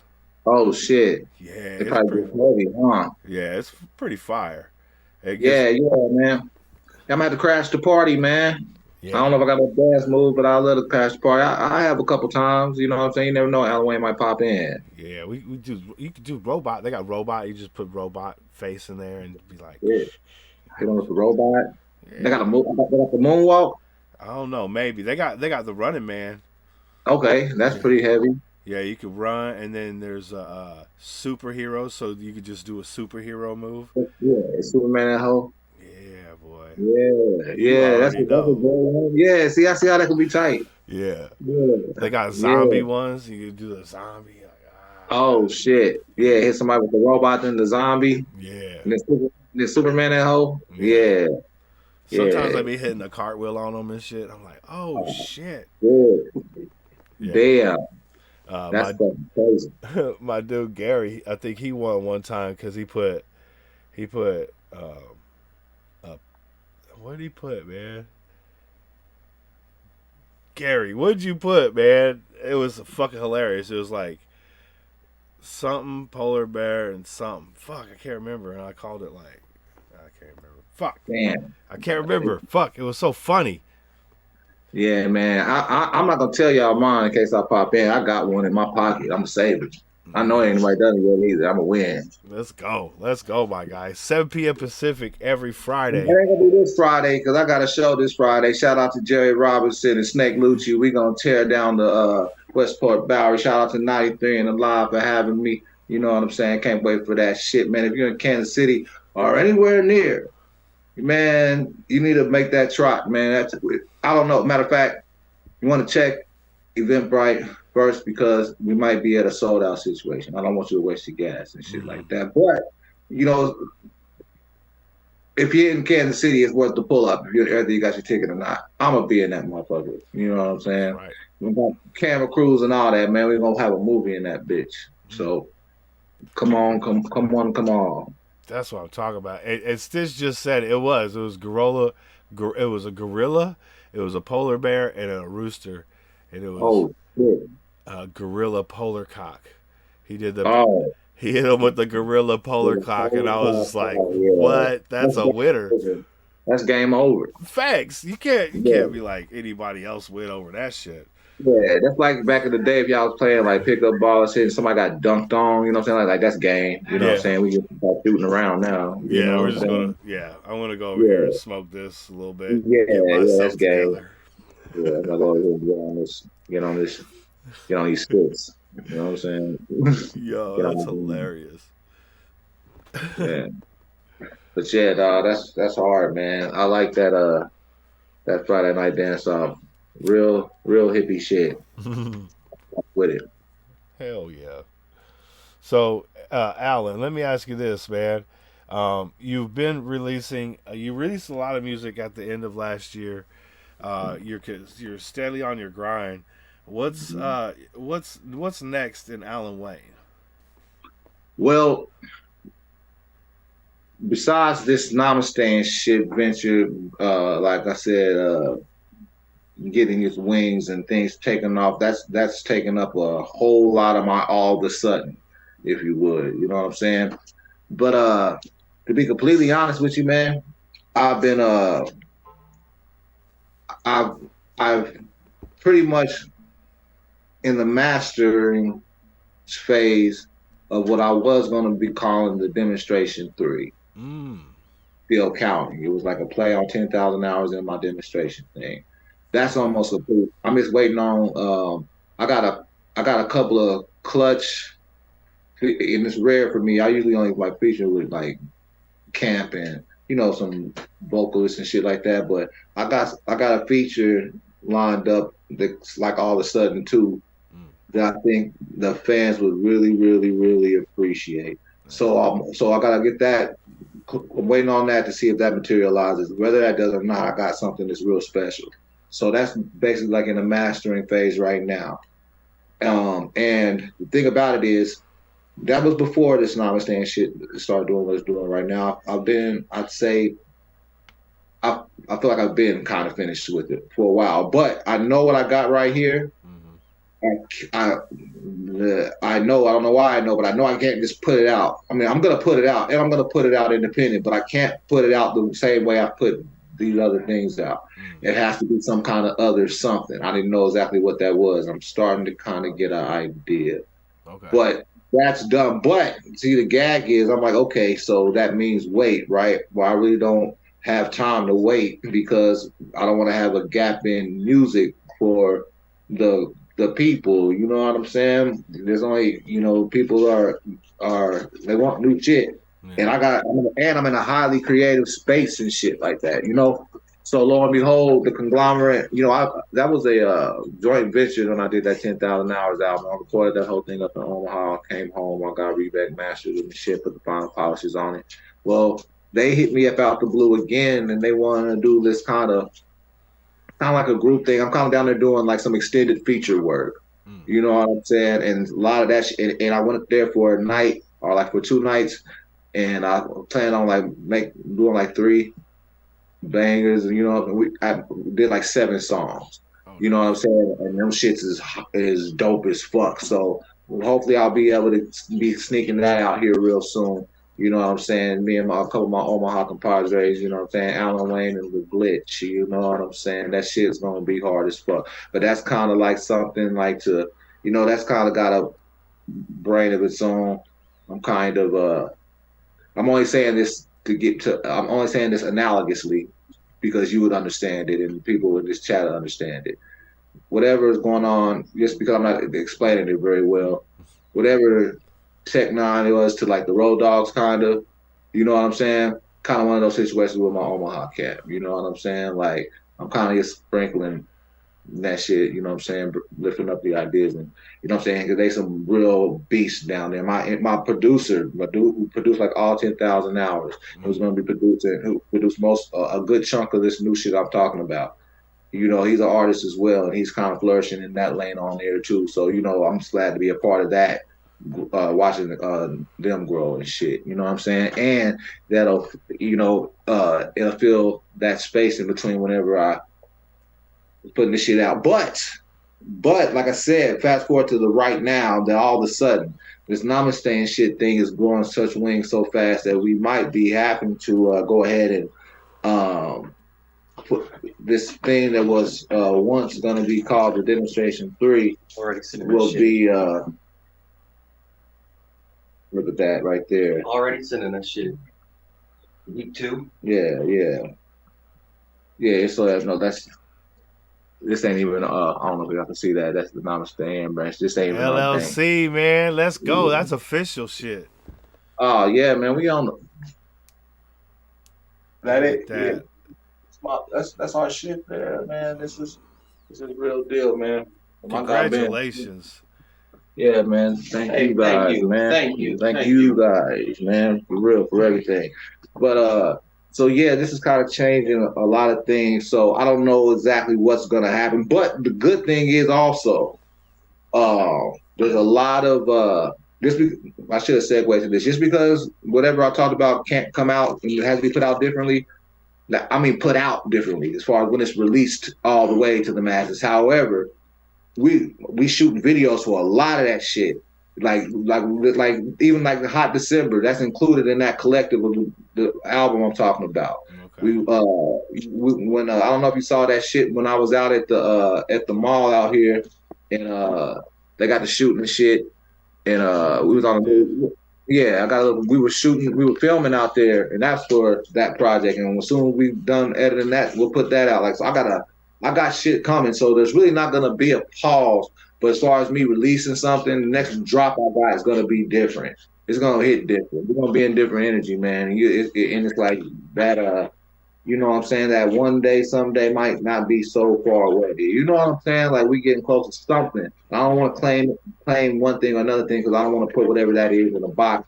But I know it's just going to be something that's going to be different, and wherever it is, it's going to be upwardly mobile from wherever we are right now, which is not bad. You know what I'm saying? It's a mashup, man. Hell yeah, that's what I'm talking about. I love hearing the behind the scene work. So there, whenever you're just watching what a artist does from the outside, and you're just waiting for music to be released, sure, sometimes it takes a while, and that's understandable. But you know, informing, and you do stay very well connected with your following. You know what I'm saying? You're always live on Instagram. You're letting them know what you're doing. So we understand as fans of the music, also fans of the brand Namaste and shit. Understand that, yeah, it's going to take you a minute to do some drops and shit. We get that. But we see you on performing live. You know what I'm saying? We see you dealing with brands and making sure all the business side of that shit's right. You know what I'm saying? That's a lot of work. Getting merchandise in your house. I mean, that is something I can't even think about doing. You know what I'm saying? Putting merch in my house, like, wow, that's a big step, dude. And my hats off to y'all, man. That's all my guy, man. I wouldn't be. It's like I said, he came and put dubs on the motherfucking whip. You know what I'm saying? Replaced the interior, plushed it out. Yes, you know what I'm saying? Turbocharged the engine. You know what I'm saying? Put a lift kit on that hole. You know what I'm saying? Thanks, Alan. Man, real shit. We in a different. We leveled up. Hell yeah, You know what I'm saying? and that's what that's a beautiful thing. Like, I can't speak for everybody, but for myself, I like watching the growth of an artist. You know what I'm saying? And seeing your growth over the last few years, you know what I'm saying? Not only in your music, but also in your style and your brand. It's inspirational because anybody out there can do that shit. You know what I'm saying? Anybody out there, you put your mind to it, you could do it. Yeah, and I'm glad you segued to that too, bro, because I want to share some of this because I know that we got. I can point out a couple shit. We just played me in combat shit. There's aspiring artists in this speed, man. You have to put on your fucking blinders and horse race this shit out. Let me tell you something. I don't have nothing with 1 million streams. Not of my own, like, some of the tech shits got them M's, but as far as the Alan Wayne shit, look, I'm not even monetized yet on YouTube, right? Yeah. You know what I'm saying? I don't have 10,000 followers on here. I don't even, most of my music comes out on my website. Like over 80% of it is not even on the Spotify's of the world. So I don't even trend there. Wherever my music is streaming at, I'm not even sure. I do well in some areas somewhere, but that could be overseas for all I know as far as the streaming world goes. So you're not going to pull up Spotify and see, oh shit, he had 12,000 streams yesterday on anything. However, you can pull that up for a lot of your favorite artists, and I'm booked just as often as a lot of those people. You know what I'm saying? Like a lot of those guys that have millions of streams and hundreds of thousands of followers. And what I'm saying is not a disrespect. It's just a fact. They still have to go punch a clock because what they're doing is not bringing in enough. Now, I'm not saying that I have my highs and I have my lows, and you know what I'm saying. Like I sometimes it's nicer than others, and sometimes it ain't nice at all. So I'm not bragging, but I have been able to maintain and do this to a degree that a lot of that shit doesn't mean anything. Yeah. Because I'm not, and I'm not. And I'm not unique. I don't follow enough people to know another example to give other than myself, but I can't be alone in this. You know what I'm saying? Yeah. So people get discouraged sometimes because they're like, damn, I don't got this. Damn, I ain't got that, man. Look, man, my social media is men lie, women lie, numbers don't, unless we're talking about numbers online. Mm-hmm. Them kids lie all the time. Mm-hmm. You know what I'm saying? So, and it's designed to work against you. To keep you a consumer just watching because you don't believe that you can achieve those things. So you better just watch them other than get up and be them yourself. Yeah. It is a non-divine design. They might cut us off from me saying that, but I mean, it's just the truth. So don't fall into no fear-based traps, man. They're real sneaky and subtle. So yeah. I appreciate every single last person in here because it don't take much. It just take a few real people. You know what I'm saying? And then that shit'll grow. Mm-hmm. Word of mouth is huge, man. Yeah. Just energy finds itself. You put yourself out there, and it's out there. Mm-hmm. You know what I'm saying? It's you. You know what I mean? So.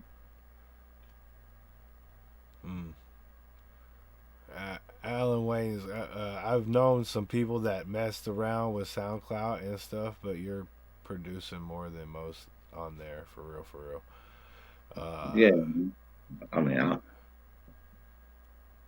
yeah, I mean, like, I suppose, I don't, like I said, I wouldn't even know. Like, I have, I tell people all the time, like, the music that I listen to is the music that I'm putting out, and then when I'm lucky enough to gig live shit over here, my partner's I don't want to box him up into a hip hop head because he is very much that, but across genres, man. Listen, we got Buddhist monk music playing in the background right now. You know what I'm saying? This ain't my playlist even, it's just up my alley.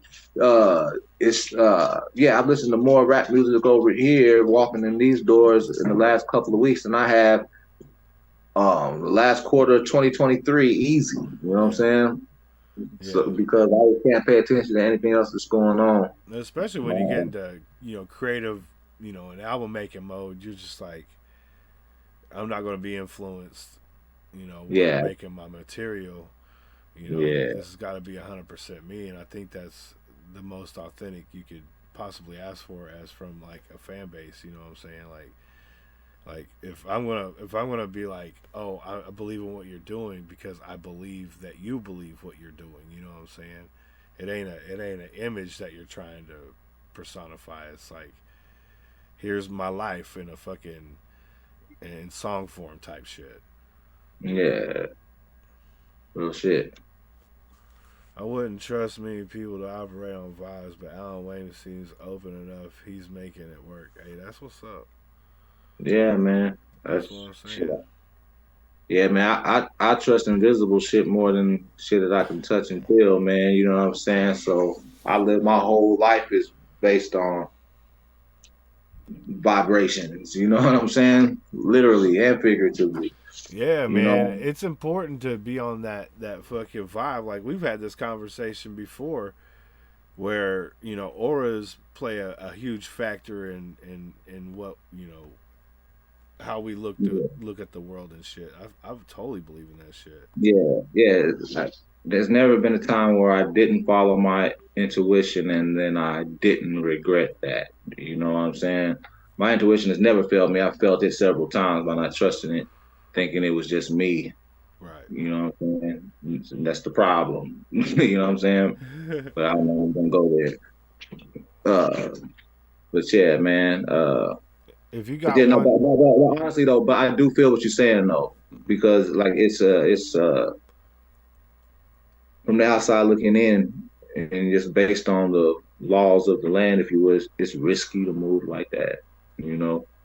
It's not the safest. There are definitely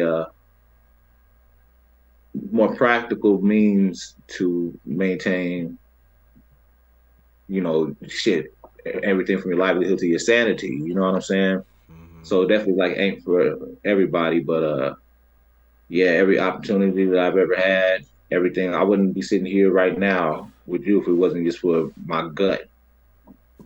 You know what I'm saying? Real shit. That's real shit. I'll tell you what, man, I couldn't be happier to know you as a friend. You know what I'm saying? That I think one day we're going to be able to shake hands and smoke a joint together, and that's just going to be fire. Yeah, man, that's just written. But I do, even if we never meet, bro, you've always been an upstanding dude. You've always reached out to me. You know what I'm saying? And anytime I reach out to you, you hit me right back. So those who don't communicate with Alan on a regular may not know that, but he's a real one, dude. And he always makes time for people. So shout out to you, man. Thank you. Yeah, thanks, bro. Thank you, man. Takes one to see one, man. So we out here, man. We might be few and far between, but more of us than we think. Yeah, we want to see each other have fucking big meals in front of us, bro. Like, why not, right? There's enough there. Yeah, and we'll do the right thing by it, too. You know what I'm saying? Facts. So, Facts. Yeah, it's on its way. Yes, sir. Yes, sir. Let me ask you this. If you were to play one venue this year, what venue would you like to play?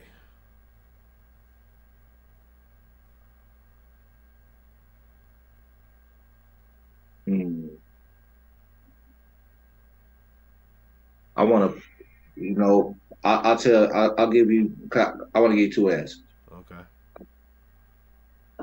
Because one of them, if the opportunity even came like today, I was like, fuck, that's fucked up because we gotta get a bigger set together. I need some time because I'm not gonna just throw that away. But one day I'll be in a position to play the House of Blues. That'll happen. Any of them, I don't care. You know what I'm saying? But we got this dope ass place, and I don't even play at home very often. But we got this. I don't know if you've ever heard of it. It's called the Starlight Amphitheater. No. It's like the outdoor theater that's in the middle of like one of our bigger parks, Swope Park, and it's like where they do a lot of plays there. Every now and again, Mary J. Blige will come down and do some shit, but there's never been like the show that I want to put on there. It's just this open air venue that I think would be super dope to do at home. You know what I'm saying? So that's kind of like a selfish one that I want to do here one day. That's good because I'm glad you just answered it because I was going to say all time, and that'd be your all time, right? The all time favorite venue to play. Yeah. Yeah. What would the set look like? Run us through what the set would look like in your head. Man, it'd be me. It'd be. I can tell you a couple of. I can get a little particular, and then a lot of it's just gonna have to be fill in the blanks when we get there. But I'm gonna have my guy Rob Rebeck on set on a background vocal and probably some type of lead guitar situation. I'm gonna have a young lady who's a powerhouse of a voice named Z _ and two other female acts to also sing my background vocal. I'm gonna have a badass motherfucking set of strings, badass pianist, and I'm still gonna have my actual sonic music as well. You know what I'm saying? And it's gonna be like what I do meets what Ray Charles was doing back in them days. You know what I'm saying? And that shit's gonna be like the lights will matter and all that shit because a lot of times, like the reason I like to go play places like Aberdeen, Washington, when I can go play a small like bar, pretty much like there's not even really a music venue, but everybody knows me when I'm coming in and they know my hype shit, they know all that shit, but I can go into some more intimate shit. A lot of times these shows, you go in there and you just gotta keep it. You got, you know what I'm saying. You gotta go in there. It's all roundhouses, and I don't mind. You know what I'm saying. That's my kind of shit. You know, I can stay electric. You know what I'm saying. But you know, if you want to get some of this shit that I got is very, very cerebral. So mood matters. You know what I'm saying. And you can't set that mood sometimes in a lot of these settings. But on a stage and a set like that, where we got full control of what's going on the whole stage like a play would, you know what I'm saying? When we need them to react, we can control that. You know what I'm saying? So we can pick them up when they need to be picked up. We can bring them in when we need to bring them in. Laugh when they need to laugh and cry when they need to cry, all that type of shit. You know what I'm saying? Like we can really dig deep. I'm going to need a conductor. You know what I'm saying? I'm not saying it's going to be a full-fledged symphony or anything like that. Well, I don't need all of that. That's tight, but I don't need all that for what I'm trying to pull off. It's a little bit if a symphony and MTV Unplugged had a baby, they'd have something like what I'm trying to do. Starring Ray Charles. Yeah, man. What I would be able to do with the harmonics, you know what I'm saying, would be super duper crazy. You know, and I'm already dabbling in that a little bit with this show we got coming up. Not all that extra shit. Yeah. One of my dreams. Band members, if you would.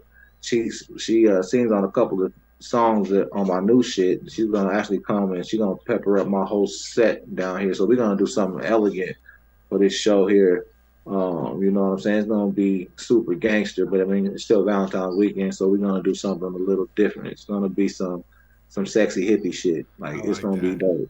Hell yeah. You're gonna set the mood for the rest of the night. Some Namaste and Babies is gonna get made.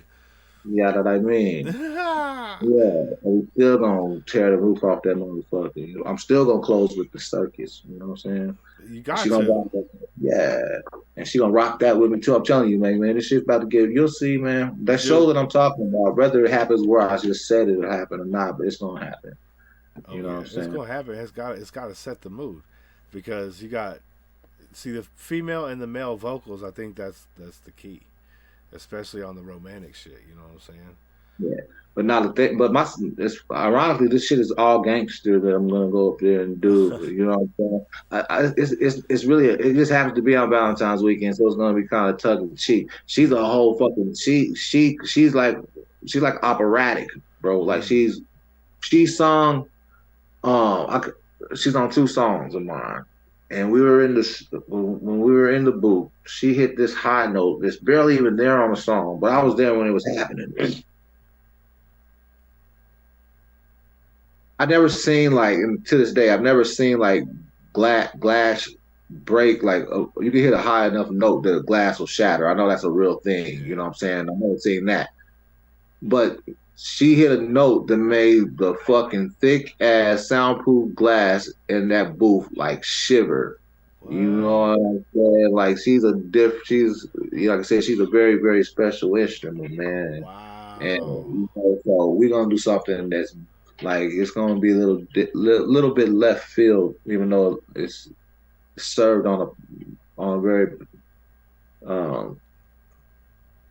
it's like that lotus, like that lotus flower that like bloom, like, oh shit, what the fuck was that? Like, you don't see it, they're not gonna see it coming, I guess. So yeah, man. Pull her out on the go with me for that Wichita shit too. Yeah, man. So this is about to be a thing, man. Like this Alan Wayne thing is about to grow wings for real. Like this is gonna be the last shit I put out. I'm telling you a lot here, bro. Like, you know, like this Alan Wayne thing is about over. Like I once was Alan Wayne. That's what I'm gonna call this next project. I once was Alan Wayne, and that's gonna be who I am going forward. You know what I'm saying? Like, and then it's something like the next chapter of this shit. It's like metamorphosis. You'll see it, man. You know what I'm saying? Like, it's gonna be dope. Hell yeah, we're gonna be right here, front row seats on that shit. And I tell you what, if I ever get a chance to come see that show you describe in the future, man. We got to bring it to you, man. We just got to bring a show to you, period, man. Like I said, I got to touch down out there, man. For real, like 2024, man. I'm gonna try my best. Fuck that, I'm gonna do everything within my powers to make that a real thing, man. You know what I'm saying? Something that way. I like my odds. You know what I'm saying? Well, you're always on the West Coast anyway. It seems like it'll get there. You know what I mean? It's funny how many layovers I've had in Sacramento and shit. You know what I mean? Like during the fires that you guys had out there. Yeah. You know what I'm talking about? When it was like that smog and smoke was like everywhere. I had it was one of my first headline gigs out in Tacoma and shit, and I had a layover in the middle of that shit. And that was a dope ass show. That was like some real underground, like, because everything was shut down. You weren't supposed to be able to have anything, so they had to do it like, couldn't announce a venue to the last second. You had to like get like a text message alert and shit, and that motherfucker still like, it wasn't a big ass place, but whatever the capacity was in that place, we got it there. Yeah, you that know, motherfucking roof popping off. Hell yeah, dog! And like when I flew in, like I said, I was like, it was me and like 3 other people on the flight, and when we landed, that shit looked like Armageddon or some shit. Like I had never seen no shit like that. The skies were undescribable. Like you had to see that shit. I was going to ask you what it looked like above that shit, because they have to fly above it, right? Yeah, and it's like and you would think, this is trippy. You would think that you would see that shit like for miles and miles and miles, right? But it's like, it was like all of a sudden you were in the middle of it, like as we were descending and shit. Oh shit! Like once we got there, like we must have got to where, or maybe you guys were at the tip of it where it started or some shit. Yeah. Maybe that was what it was, because I really didn't notice it until we were about there. You're like, where the hell all this come from? What is this? Like, what the fuck? Like, you know, my mother didn't want me to fly out there. She's like, you shouldn't even be in that. Nobody should be going that direction. I'm like, I gotta go, you know. But well, thank goodness that everything turned out all right, and you had a great show. Yeah, man. That's some shit that I'll never ever forget. That shit.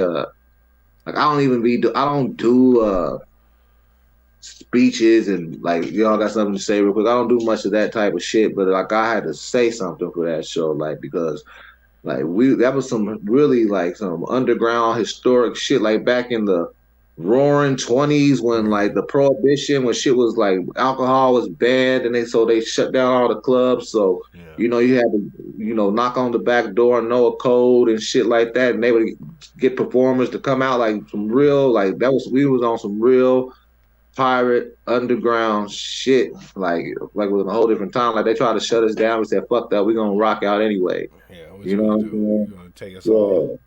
Yeah. Yeah, that shit was special to me, man. That's what's up, man. Hell yeah. I know when I was in Omaha, that's when I did my first nitrous shit at like an underground rave there. Oh yeah. That shit was fire. The Wawas. Oh man, I was like, this is amazing. I thought for a minute there, I kept hearing this like zzz sound, right? And I was like, what the fuck is this sound, bro? I mean, there's people everywhere, and I can hear this sound, dude. It's just going zzz, zzz, zzz. And I'm like, what the fuck is that? My brain cells like frying. I was like, fucking kind of freaking out for a second. I was like, my mind and shit. I was like, that's crazy. Then I look over and it's a dude filling up the balloons. And it's like, zzz, like with the nitrous. So I wasn't losing my mind. I was like, oh, thank God. That's funny as fuck. Yeah, that shit was fire though. Shout out to Omaha, man. That was I did get carjacked and a knife put to my throat in the same day in Omaha though. You must have been in North Omaha. No, actually, well, when no, where was I? I was driving down. I can't remember where it was. It was a pretty nice part of town. There was a Blockbuster there. Right down the street, there was a substation. And then all of a sudden, I had a gun on my face talking about, get out the van. I was like, fuck. I was like, all right, dude, just get the gun out of my face. I pushed the gun out of my face. I was like, can I grab my shit? He's like, get your shit. And I was like, cool. And I look at my passenger. I was like, are you going to get out? Because he's not letting me out this side. Like, get the fuck out the van. So we got out the van. He took all the speakers. Because remember, I told you I was a speaker dude. And then the same day, I went out to go sell some more speakers. And there's a really rich part of town called the Regency in Omaha. Yeah, I'm familiar. Okay, so I had sold a pair of speakers to this dude the day before. And he sees me again. He's like, hey, you got any more of those speakers? And usually I would say no. But I have before sold more speakers after that because they were good speakers, you know? And so I was like, yeah, I got some more. And I pulled over in the Regency, dude. That dude pulled a knife on me, put it to my throat. Was like, give me my money back. And I was like, I don't have your money. And he's like, I want more speakers. I was like, I can't give you speakers, bro. And then there's these two plumbers that come by in a plumbing van. I was like, hey, this dude's trying to kill me. and they kind of stopped, and he pulled a knife off my neck and like stabbed my tire and took off. He a pussy, man. He didn't have to stab the tire. Right, dog. He should throw a rock at him or some shit. Yeah. I was like, fuck that. I'm going back to California where motherfuckers don't be fucking with you like that. Yeah. You gotta get the fuck out of Omaha. They were having criminal little criminal meetings like that. Look, there's this guy with speakers. Right. Yeah, man. Because we were getting known. We were on all over the news and shit. They didn't know what was going on. The 911 was getting. They said over 1,000 calls a day on us, and there was only 4 vans. Why? Because they didn't know what you guys were doing. They thought you guys were just creeping to the neighborhood. Yeah, they thought we were selling stolen shit. You know. Oh, okay. Yeah. But it was all legitimate. We just kind of faked it. Like we sold them a story. You know what I'm saying? Instead of the speakers, basically. Yeah, whatever sells, man. People buy people. Yeah, I mean, I would have felt bad if they were like buying bricks, you know, out of a fucking box, you know, like the old school hustle shit. But they're actually good speakers, you know. Yeah. Like I would take them to people's houses and hook them up. I'm like, dude, listen to them. Yeah, and I love a good speaker myself. I'm a sucker for good speakers. You would have had me, man. Hey, these motherfuckers are expensive as shit though. Like we would buy the set for $225, right? But whatever we sold it over that, we get to keep. So we have this brochure in our shit saying they're worth $700 a piece, you know, and we try to sell them for as much as we can. Oh, okay. So you had to buy them up front. They wasn't fronting y'all none of the speakers. Well, I mean, they would front them to us. Yeah, if we didn't sell them, we just bring them back and hand it to them. Oh, okay. Well, yeah, shit, that's a cool little hustle right there. No harm, no foul until you get robbed at gunpoint, and then again at knife point. He didn't get me with the knife though. He got me with the gun though. I wasn't gonna play that game. Yeah, I wasn't mad at that. Yeah. I was just like my dude was stiff as fuck. He was like, I was like, "Are you gonna get out, bro?" He's not gonna let me out the side. So, like, I like the way you handled yourself though, bro. You know what I'm saying? Well, it wasn't the first one. Like we used to go break up house parties. You know, we just go crash house parties and shit just for fun on Saturday night when we was younger. Had a lot of guns pulled on me. Oh, I thought you meant like with the speakers. Like, yo, bro, we used to find house parties. He's like, yo, y'all shit sound like trash. This is what you need. That would have been a good play though, right? Yeah, hell yeah, that's what you should have been doing. And they would have appreciated you instead of trying to jack you. Right. Yeah. Somebody would be like, yeah, man, kill the DJ. Like, yeah, don't worry about it. And the crazy thing about it is I got carjacked at 11 o'clock in the morning, and then by 1 o'clock in the afternoon, I had a knife put to my throat. They had to know each other. And then the cop was like, oh, you guys might want to think about getting out of town. A couple of your buddies got robbed this morning by gunpoint. And I was like, yeah, that was us. He's like, it was you? Like, yeah. Like, yeah, man. And so, fuck that cop too. Who you think he talking to, dog? Right. And console and shit. We got arrested. We got arrested for trying to sell in a private parking lot, and they were like, the speakers are stolen, so they confiscated everything, dude. They took us to jail. I never got booked, so I never saw the inside of a jail cell, but they were like, answer these questions and and I'm just like, what? This was all in Omaha? Yeah. Man, yeah, fuck yeah, don't go back to Omaha, man. I made so much money on Omaha though. It was crazy, dude. I would But you through all that shit you still came out on top, like money wise? Oh, you won? Dog, dude. Okay, so I sold us one day. I made like $1,500, and then there was another like $600 on fucking top of that. We won on bonuses. You know, like it was like $2,000 in one day. That was my best day. But most days we'd run a couple $100 a day. You know, and we had to pay for our own lodging and meals and shit. You know what I'm saying? Because we were traveling salesmen. But that shit was still all covered, and our van rentals. Like, I was going to the mall and buying I was being stupid. I was buying like $400 pair of pants. You know what I'm saying? Just stupid shit. Hell yeah. Yeah. Young, dumb, and out of control. It's all right. Right. You gotta look like back then when you told a girl like from Omaha that you were from California, they were like, "Oh, really?" You know what I'm saying? Oh yeah. Yeah. So, chicks still dig out counters to this day, man. Right. I imagine. You know? So it was like, so it was always busy shit, you know. I'm not saying that because of me. I'm just saying, like, even here, I think that's just a thing, like, you know what I'm saying. But yeah, but back in the day, but California though, they're like out of towners, period. Yeah. But if you were from either California or the coast, or either coast, California or New York, you were like, yeah, you know what I'm saying. You're the interesting new motherfucker. Yeah, you're a lucky dude, man. You didn't even have to have much going on or anything. You just had to. Yeah, you just had to have that label there. Where are you from? Oh, California. Oh, really? We're like, yeah, we say words like hella. That shit was ridiculous. Hope you guys are enjoying the conversation with the one and only Alan Wayne, man. We are vibing again tonight.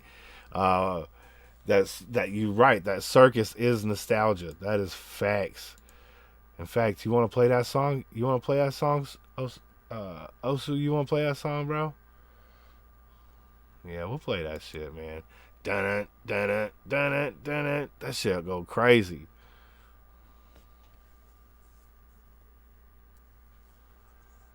He said, like Shady, I'm back again. Shout out to my dude Gary. Welcome back, my brother. How you doing? Good to see you. We got that dude Alan Wayne still, man. We vibing tonight. Shouts to Gary, man. I'm back too. Yes, sir. Yes, sir. And let's go ahead and meet the face behind the brand, Namaste and shit. Your partner in crime right here. I want to call him Eddie because that's all I can remember, but I haven't earned that title yet. Is it Andrew? You say? Yes. Yeah, Andrew. Oh, Andrew. Yeah, there we go. I remember that shit. Shout out to my guy right there, man. We're gonna get to know this cat too, man. This is the business brain behind the Namaste and shit brand right here. We want to make sure that we show some love right there, man. Because it's a team effort, dude. It's a team effort, bro. That's what it is. Yeah. It's a mashup for sure. For It's a sure, mashup man. of the creative minds. Yeah, man. You see what he's doing, man. Focus the whole time. Oh, are you watching this shit or you doing some shit? You doing both? Back and forth, Yeah, this is my guy. See, and he can do that. Is it all right if I ask you a question, Andrew? Yeah, go for it. Sweet, man. What is one of the most difficult things you've had to deal with when building this brand so far? That you've had to overcome, I should say. Trying to get exposure. Just trying to get the name out there. Find a place to sell it, to kind of highlight the brand. Just like the appropriate spot, because we knew we just didn't want it to go into anywhere. Alan's got some pretty good contacts, obviously, with the people that he knows around Kansas City, like local record stores and whatnot. And we just didn't feel like that was the right move for us. And then just happened to find a spot that actually we had our eye on the whole entire time. Lucky enough, and yeah, man, it's pretty dreamy all in itself, because this particular shop is kind of well known in the city. It's in a very cool shopping district, bar district, kind of midtownish. Just there's so many good things about that. But at the same time, I had a business where, I had my office in the house, but I worked out in the field. I do construction. I do custom tile installation is the other business that I have. This is a new world for me. It's a learning curve as far as Alan introduced me to more of the music industry, kind of some of the media, advertising, making videos, all that stuff. He has a lot of time in this himself. So it's kind of cool, just kind of sometimes just being the fly on the wall in the studio, just chilling, soaking it all up. It's been a fun experience, man. But yeah, the biggest challenge was, and still is, just the exposure, the networking, because that's how I grew my small business, was just by word of mouth networking. I didn't do any advertising. I worked hard. I showed up when I said I was going to show up, did the job that I said I was going to do. And that goes a long ways. It has done a lot for me. So we do the same thing with this. We like I said before, we got a creative mashup going. We grew up together artistically, singing songs in my brother's basement, going through his Columbia House CD collection, listening to all kinds of music, man. So, I mean, that was when we were little kids. We've always vibed on that artistic creativity, music, art, drawing.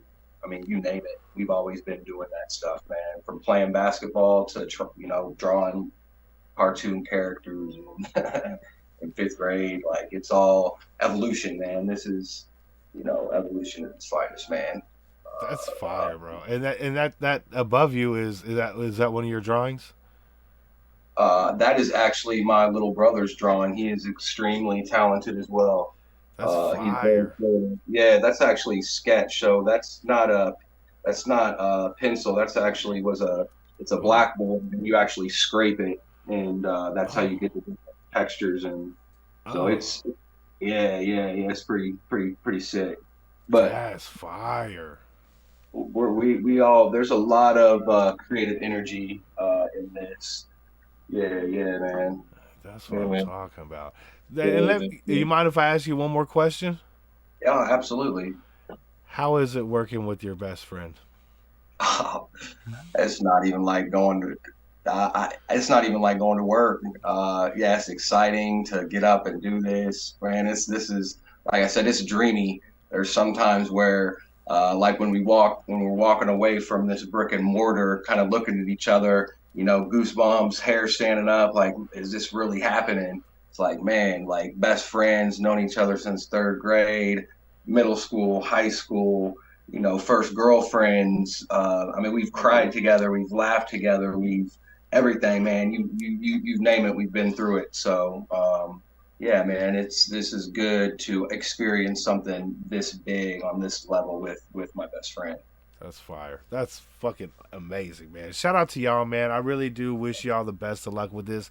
And speaking of exposure, the Instagram for Namaste and Brand is in the description, so make sure you hit that link below and follow. You know what I'm saying? Great content, great merchandise, great people, man. Much Go love. support the legends. Thank you. Yes, sir. A big shout out to my mamas in the house. How you doing, Sherry B? I love you, mom. Big old hugs for you. Come on, get some of this mama hugs. Shout out to Sherry B. Yeah, she said that is fantastic. She liking that art too. That's what's up.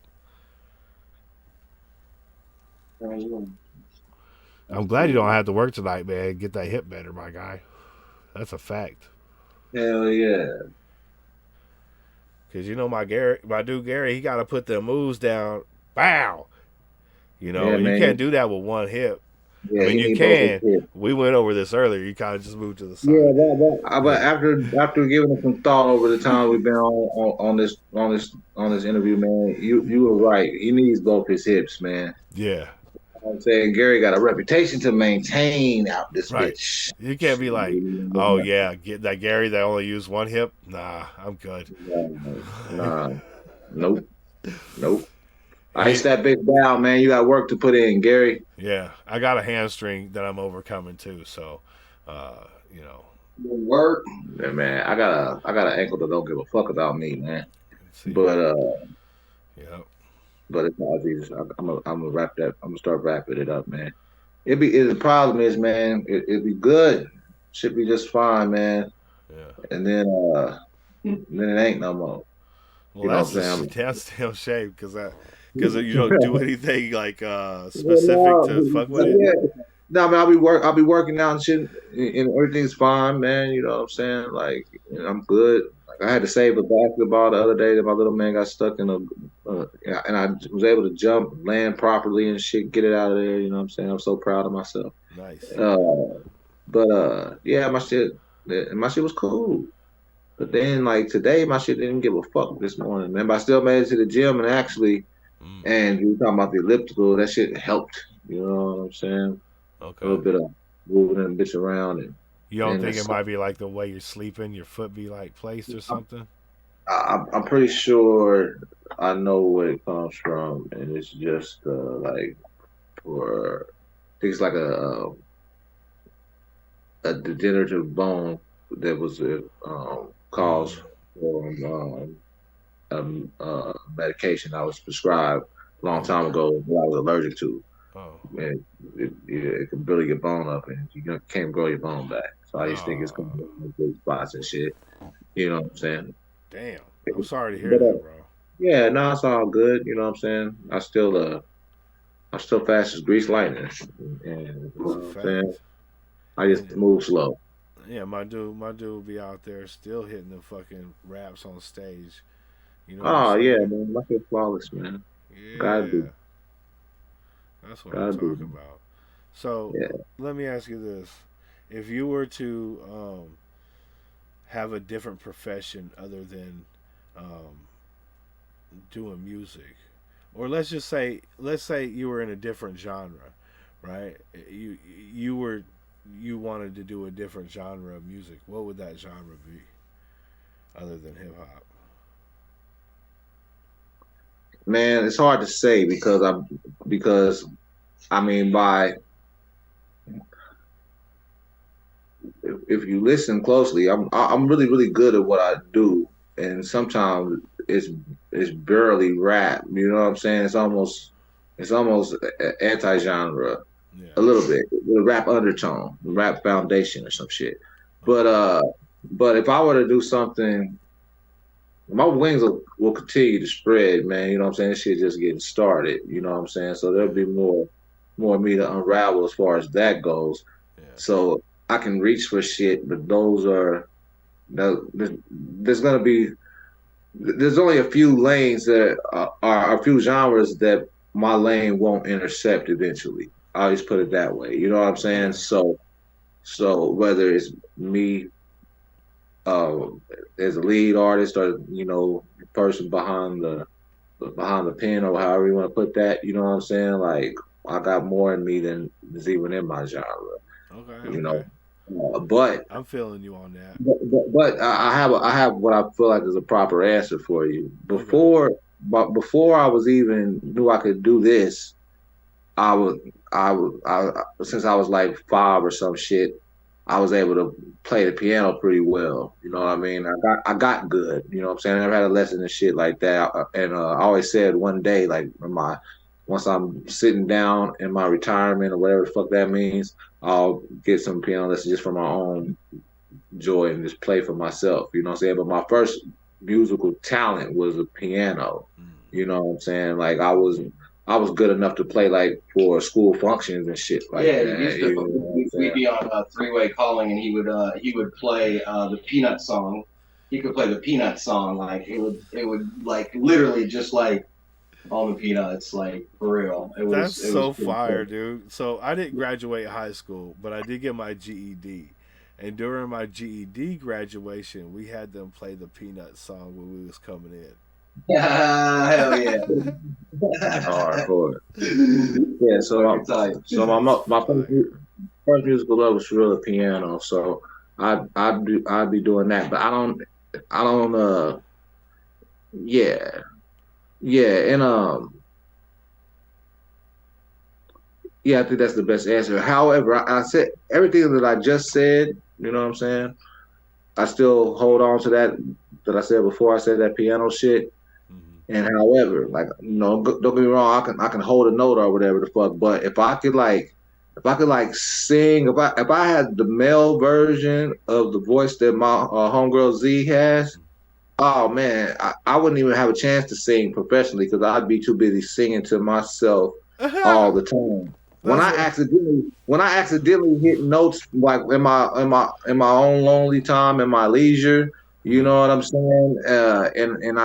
And it's something I didn't know I could do. Or I'll sing that note to myself aloud throughout my house for as long as I'm there alone. You know what I'm saying? Hell yeah! I've spent so many hours in my kitchen singing songs that'll never materialize just because it's something that just happened that day. You know what I'm saying? So if I could really sing, shit, I wouldn't even have a house to live in because I wouldn't have a job to do anything. Like I'd be worthless. I'd just be that singing crazy motherfucker who wanders around singing.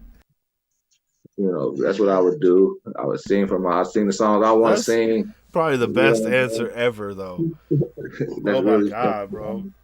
yeah. That's the truth. I could see you right now going from room to room, going, what room does it sound best in? You know, and then you Yeah, sing the same thing again. yeah. Hell yeah, like for real, like man, when something sound all right, like I'm in the bathroom, like, hold on, let me go down in the kitchen real quick. You know what I'm saying? Like, my kitchen ain't gonna lie on me. So this shit sound right in the kitchen, like oh shit, here we go. Yeah, man, like a lot of my harmonics, like when I'm trying to find that extra note, come in the kitchen, bro.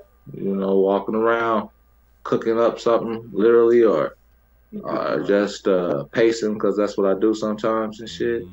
So, A good but yeah, thinker man. paces. Yeah, I don't know what it is. It You just pace happens. and think. Think Yeah, about again, game plans. my brain doesn't shut the fuck up. I can shut it the fuck up. You know what I'm saying? I can sit still and concentrate about it, but even that, I'm gonna put some work on that brain when you get to California with some of these limes, man.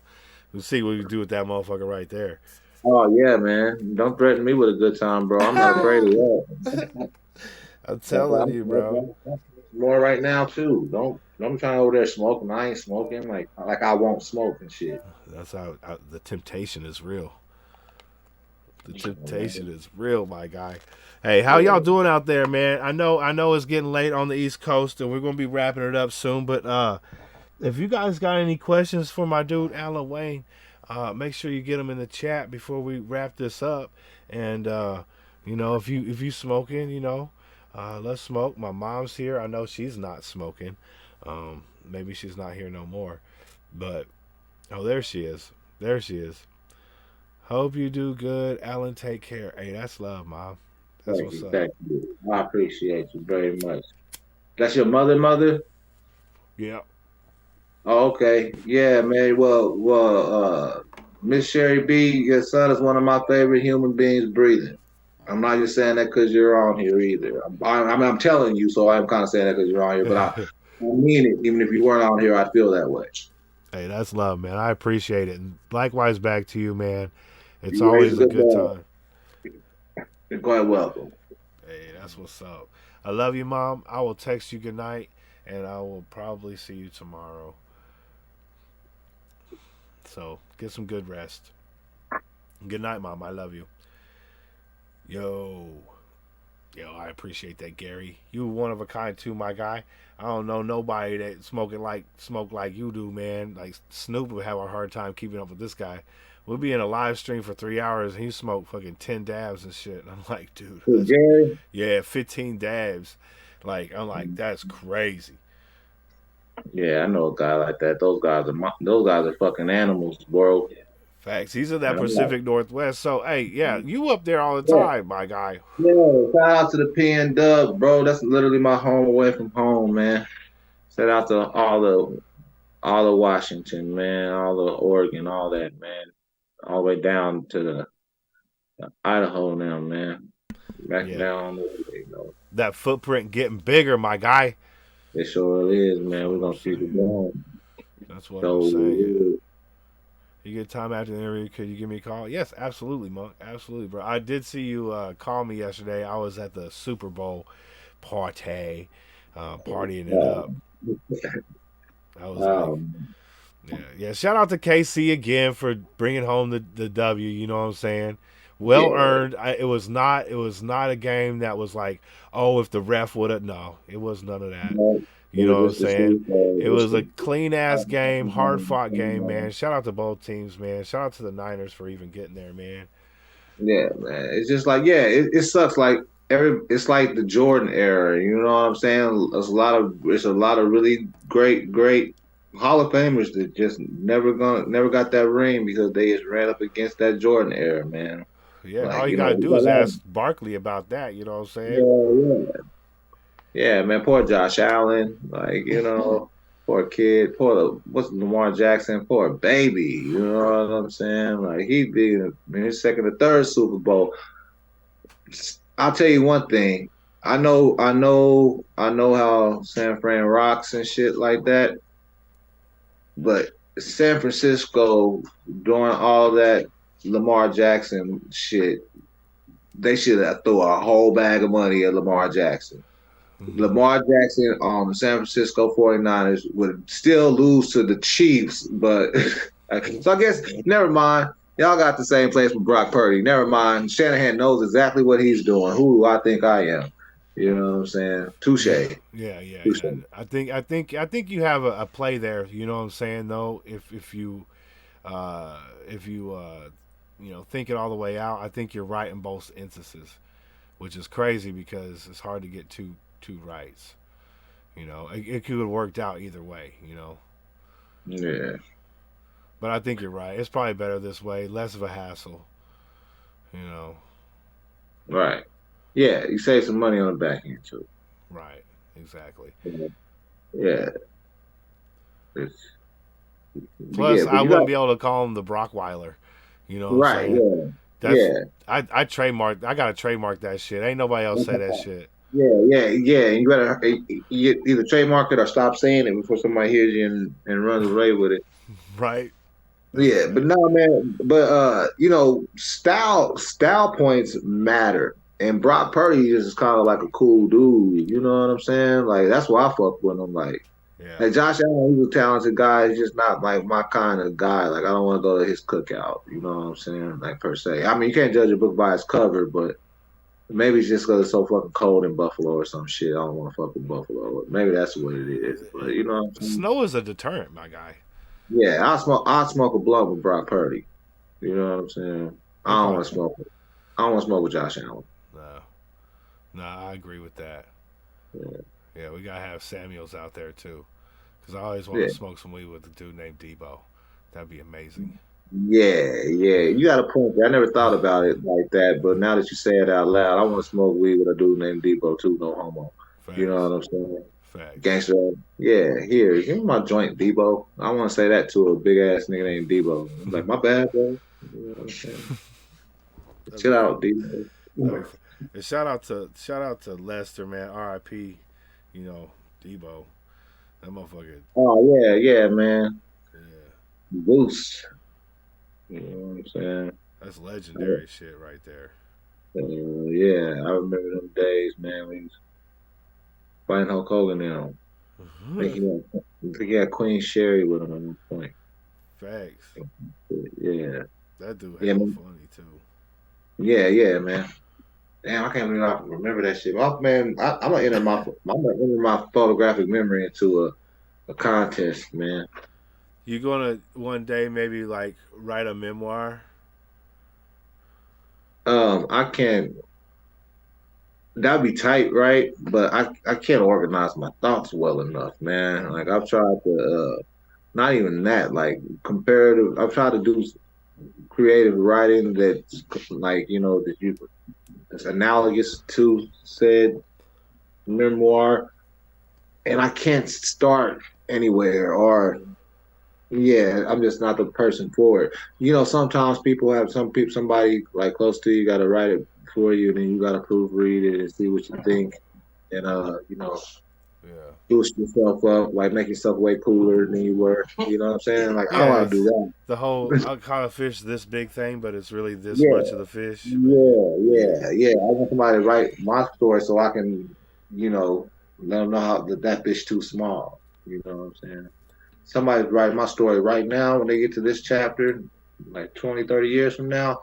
Man, I'm already platinum and shit, bro. You know what I'm saying? What do you mean? I was on a yacht when I had that conversation with bro, man.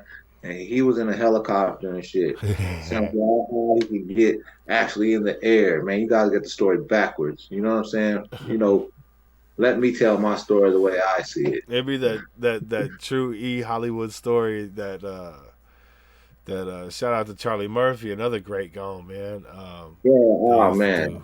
Song, bro. You know, that's what happens when your brother's a giant. You know what I'm saying? Mm-hmm. But Charlie Murphy was my kind of dude. I'd smoke a blunt with Charlie Murphy. Oh, easy. I got a joke. I've been testing a new joke out. You want to hear it? Yeah. Let me see it. All right. So lately I've been kind of getting into older women, and I mean like significantly older women, like 80, 90 years old, you know. And the thing is, I like sucking on titties and eating pussy, so I figure what better way to do it both at the same time, you know, with an 80 or 90-year-old lady. You know, you get that shit out the way. Now, there are downsides that come with this, you know, because there is the occasional broken hip, you know, sometimes that shit happens. But there's also pluses. She gets to take her teeth out, so, you know. Nice. My dude did not laugh. Not laugh. No. See, this is the problem with this, right? There's not that it's not funny at all. It's just that when you segued into a joke, I thought that you like I thought it was gonna be one of these dad jokes or something like that. I didn't know that's like that's like the beginning of a bit. Yeah. But since you were telling it so much of yourself, man, you gotta understand, like, man, I see what I'm listening to. So you just gave me just this visual, dog. Like, I'm like, okay, I know what he means by that. Like, her titties are way down there. Now I see this shit, dog. You should have seen what I seen in my head. Nice. What did you do to me, man? Like, you know what I'm saying? You should have said, I got this dick. I'm like, all right, cool. But I wouldn't have I would have been mentally prepared. Okay. Now, I feel like you set me up, man. You knew you know that. See, and that's funny. If you did that on that's fucked up, but it's funny because look, man, you should see what I see, man. It's like this witch lady, man. Like it's like hell ass dusted skin. Like I see things I don't want to see. So I painted the picture, okay, because I've been watching a lot of stand up comedy lately, right? And I wrote that joke, and I think it's hilarious. Yeah, I think it's a good part of a set. Do you guys got? Have you ever dabbled in any stand up shit? No. Every city, I know Sacramento's got some kind of comedy club that has an amateur night where you can go up there and get your set, like a little 3-minute or something like that. Don't rule it out. Yeah, I have to write a little bit more material, but that's all I got right now. Yeah. Look. Remember what I was saying earlier about the songs and shit? Yeah. Like my shit's the absolute best because I know I'm not the one coming up with it. You know what I'm saying? Were you having an interaction with an old ass lady that you like? Damn, that bitch bad. I could suck her titties and eat her pussy at the same time. Because unless that was the inspiration for that joke, then you don't know where that shit came from. That might be part of a bit that's trying to be unraveled. See, I don't think I personally don't believe anybody comes up with ideas. I think like ideas are like discovered. I think you're right because it didn't have. I did see when I worked at U-Haul a long time ago. I seen like an 80-year-old woman come in, and she was gorgeous, bro. You could tell she was old because her neck skin, right? But she had like firm legs. She was wearing like this little tennis shirt, skirt shit thing. You know what I'm saying? Her legs out. She knows she was working with Booming Granny. Facts, bro. Yeah. Jumping a little Mercedes, you know. Oh yeah, she was. That's what she was doing. Would you have done it? Oh, easy. Yeah, man. Yeah, for sure you would. And I was like in my 20s, dude. Yeah, man. Hell yeah, you would have. Yeah, easy. I would have been like, I had sex with an 85-year-old woman, and she was nice. Her titties was like 12. You know what I'm saying? Her titties was 18. She had a new vagina. Like, all that shit was new. You know what I'm saying? Like, see. Nah, man. Like, I want her to be in shape and shit like that. And I don't want her to be 85 and ran through, but I want her to be 85 and seasoned. I want, you know what I'm saying? Like, that's bourbon. Because you ever watch that? You ever watch that show Brickleberry? Never. I've never heard of Brickleberry, but it's a funny name for a show. It's hilarious. It's about these rangers, right, in Brickleberry Forest, right? It's a fictional place, and one of the rangers, his name is Denzel, and he's a young black man, but he loves really old white women, and he fucking bangs them constantly in that shit. It's hilarious, and I always wondered, like, titties at the same time as a pussy, you just flop it down there, you know what I'm saying, and get them both. Yeah, you know, if the walls is that good, you know what I'm saying. Yeah, man. I think you should roll with that bit, man. I think you might be working with something, man. Yeah, because I've been watching this dude called Kill Tony a lot. He runs a stand-up comedy thing where he has people come up do 1 minute of comedy. Yeah. I've heard of that. I was watching some kind of documentary about a comedian, and that Kill Tony thing came up. Yeah, like pretty recently. I can't remember what I was watching, but that's new knowledge. I mean, that's the concept of that is tight. It's very cool, right? It's almost like if you would do the same thing, but with artists. You know what I'm saying? That'd be fucking amazing. where you get to perform one fucking song, you know what I'm saying, and then we interview you afterwards and talk a little bit, and then you gain a little exposure and shit. And Yeah, man, that'd be something dope for you to do, man. that'd be You should dope think as about fuck. that. Yeah, man, you got the dance offs on Friday. You can have the one offs on Saturday. That'd be fire. Dance off. I'm down for that. Yeah, nah, you should do that, Choreographed man. dance would be amazing, dude. Like I used to do that shit. I used to do typewriter at the Running Man, motherfucker. See, what? Roger No, Rabbit. no, I was talking about you already got the emoji dance offs going on. Yeah, You know what I'm saying? So, like I said, that's like I know that's just something that happens sometimes on Fridays, but you can make that something that happens all the time on Fridays. yeah, And then see now you've diversified. And then you can do that 1 minute thing like some of the artists that you like regularly. You can even start with some folks that you like regularly interview and shit. yeah. I would do a collaborative effort, bring them on for a minute, spit that shit, tell them something about themselves, and then bring on the next one, man. You know what I'm saying? That'll be hard. Hell yeah, because I the thing, think, you got to know your lyrics at that point. You can't be punching, guy. You got to perform it. yeah, that'll be tight. I tune into that shit. Hell yeah, that'd be fire. Oh, okay. So I got to put together some shit. Yeah, yeah. You can pull it. And that won't be a hard adaptation from what you're doing already. It'll just add to it. You know what I'm Right. saying? Yeah. Yeah, Just a lot more um, Zoom links. yeah, that's okay. Yeah, that's fine. That ain't nothing Yeah, but an email away. yeah, a lot more interaction. You know Yeah. what I'm saying? That'd be fire. Hell yeah, man. Yo, we're going to listen to the Circus. You want to listen to the Circus? It's been a minute since you listened to the Circus, huh? My shit, literally and figuratively. That is facts on facts. I know we only got 8 minutes, so and the Circus is kind of a long song. Um, Yeah, it's one of those rare long songs up and now. Most of these songs are like a minute and 30 seconds and shit. uh,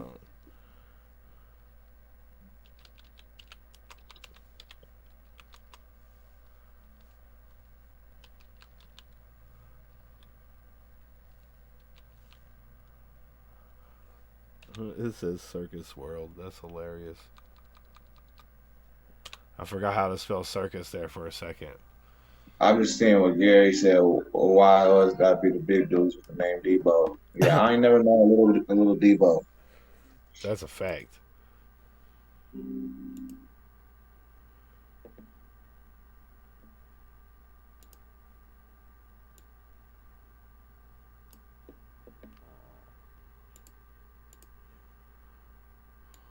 Wallace and Desert Eagles. Oh my. Come on. Y'all know the words. This is my dude, Alan Wayne the Prodigy. This is the Circus. Let's go. What a difference a day makes. I'm in a different state before the day breaks. The banger right there, boy. A whole lot of song right there. Yeah, man. My Andrew called. I had a rehearsal right in here earlier, or right before not right before, but Sunday morning before the Super Bowl and shit. A very unique. I've never like recorded my rehearsals anyway. You know what I'm saying? But this was like an intimate in-house rehearsal with my backup, and like there's a compelling part of it. It's this song that you'll really appreciate, and I'll cut that footage up sometime, probably as soon as next week, and I'll tag you when I post it and shit. Hey, You know what I'm saying? I appreciate that. Hell yeah, man. Because here's the thing, man. Like, that location, I don't know if you scouted for those types of location. I never told you about that location. Yeah, no, and we got less than 1 minute, so when we come back, let's discuss that. Yeah, it's worth bringing it back for. Okay, cool. Yeah, because I always thought that location was perfect for that song, man. Yeah, man. Yeah, I'm gonna dive into that. Shout out to Gary, man. I appreciate you, bro. Hell yeah. Shout out to my dude, man, Prestodian. Whoop, whoop, homie. How you doing, brother? Good to see you. I hope you're doing well, man.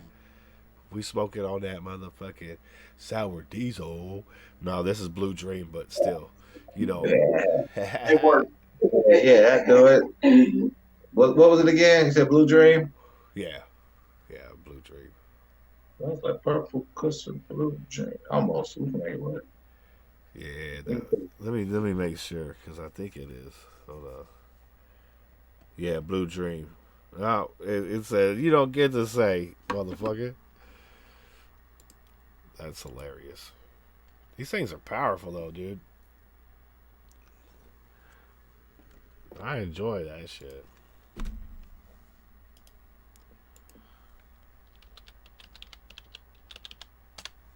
You guys like taking gummies and shit like that? Gummies or tinctures or anything like that? Nine, y'all play catch up. But this is, I smoked 3 of these this interview. Yeah, that's you're feeling lovely over there because those are special. Yeah. Yeah, these Yeah. has got a little extra pop up in it.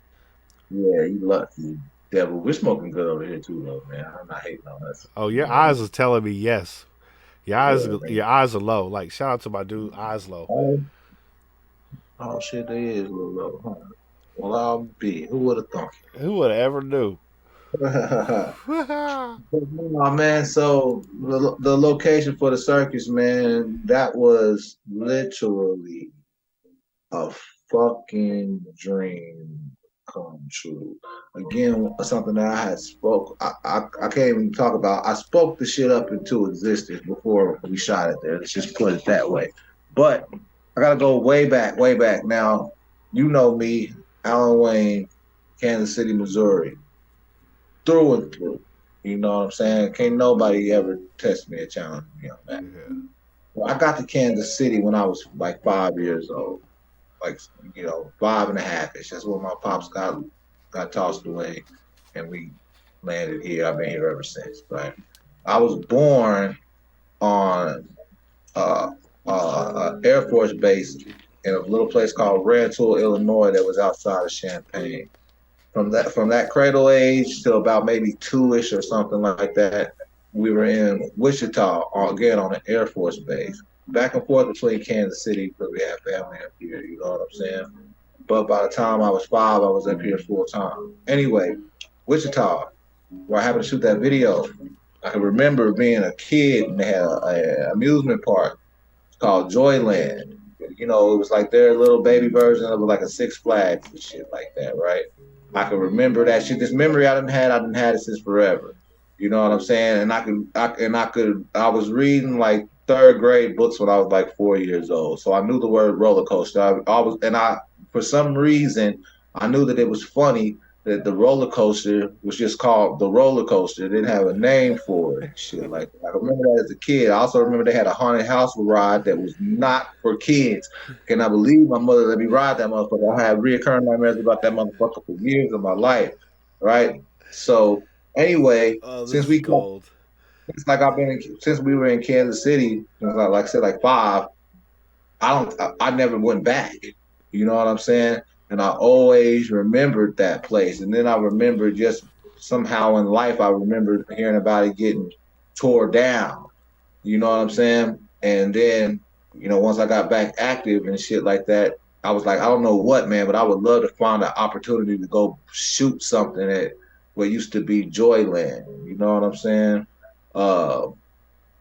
One thing leads to another. I end up booked there. And my guys from Omaha, who I was doing the collab with, I had a show there tonight with Jerry Robinson. Actually, there was a guy on here, your boy. I don't know what his name is on here because it's different on Instagram, but I know it's him. He was at that show. The night after that, the next day, you know what I'm saying, since my guys from Omaha happened to be in town and they also were shooting the videos at the time, I was like, I'm going to see if we can get in this abandoned spot. And they said, yeah, we can get in there. Got in there, we in Joyland. Shot the circus and shit, you know what I'm saying? So that was like the first childhood amusement park, you know what I'm saying? And it just took me back. The thought of that place just took me back to a real innocent time in my life, you know what I'm saying? More innocent time than I've ever known since, you know what I mean? And that's crazy that story contrasts with the song like that, right? Because you're talking a lot of, like, you're speaking in that motherfucker, right? Yeah. Like, you're not just rapping, you're saying very profound things about the country and whatnot, you know what I'm saying? And to have that innocent as a child, with all the responsibility now, it works. It's a great art that You know, it's so funny. I've never ever once thought about it like that. But I do say in the song, you know what I'm saying, about everything being tongue in cheek. You know what I'm saying? Like that's crazy. And you know, I never thought about it like that. But, you know, I've rapped the song 100,000 times at this point.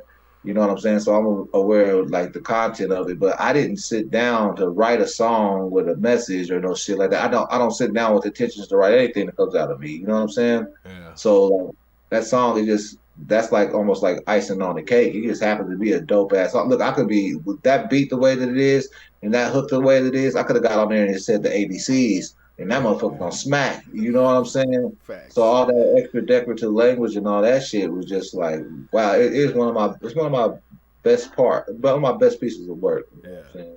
No, I Not agree. my best, but it's up there. I really enjoy it because just when you think it's over, it's not. It's still going, Yeah. and it's like, yeah, that's what I'm talking about. Yeah, in another era, that motherfucker would be doing something different already. You know what I'm saying? The music used to be a more long-winded platform than it is nowadays. And you know, that's the beauty about the underground though, and not working for somebody is you can still, you know, your artistic expression can be whatever you want it to be. You know what I'm saying? So I don't have to conform. You know, but I like to, you know, I can be abstract enough and still color between the lines of other people's comfort. You know what I'm saying? I don't have to be so bullheaded. I learned from that younger. You know what I'm saying? So I don't want to just make marathon songs just because I can do so.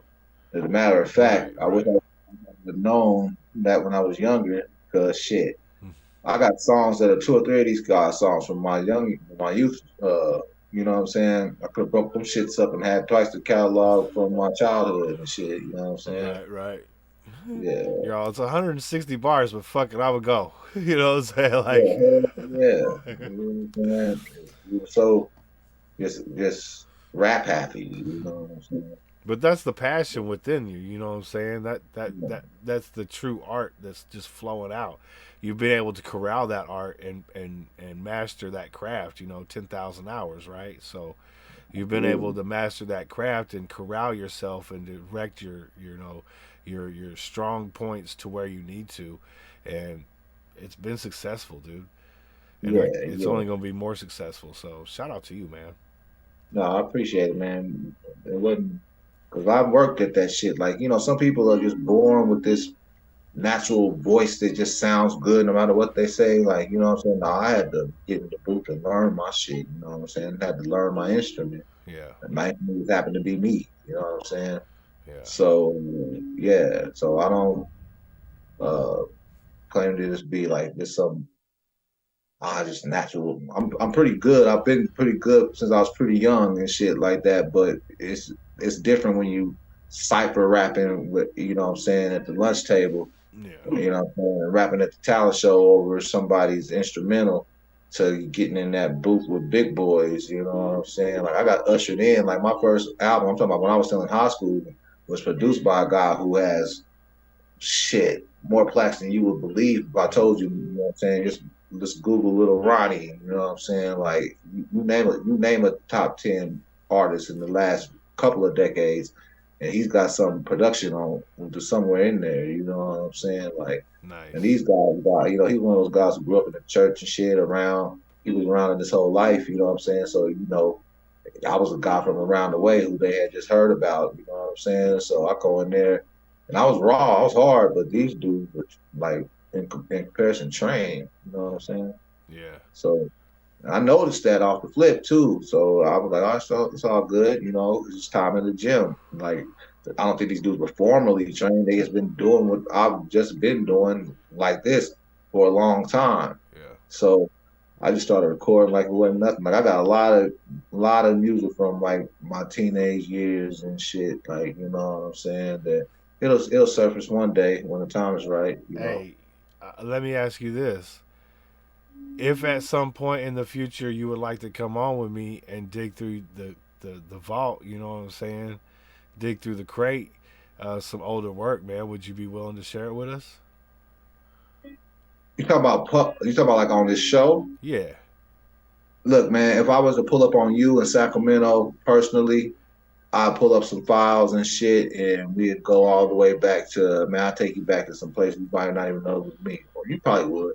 You know what I'm saying? But like I said, like there's a time I've had to really like I've had to go out my way to try to scrub some shit. Oh, like and there's still some shit that leaks out that's out there, and it's not because I'm like not proud of the music or some shit like that. It's that's too shallow.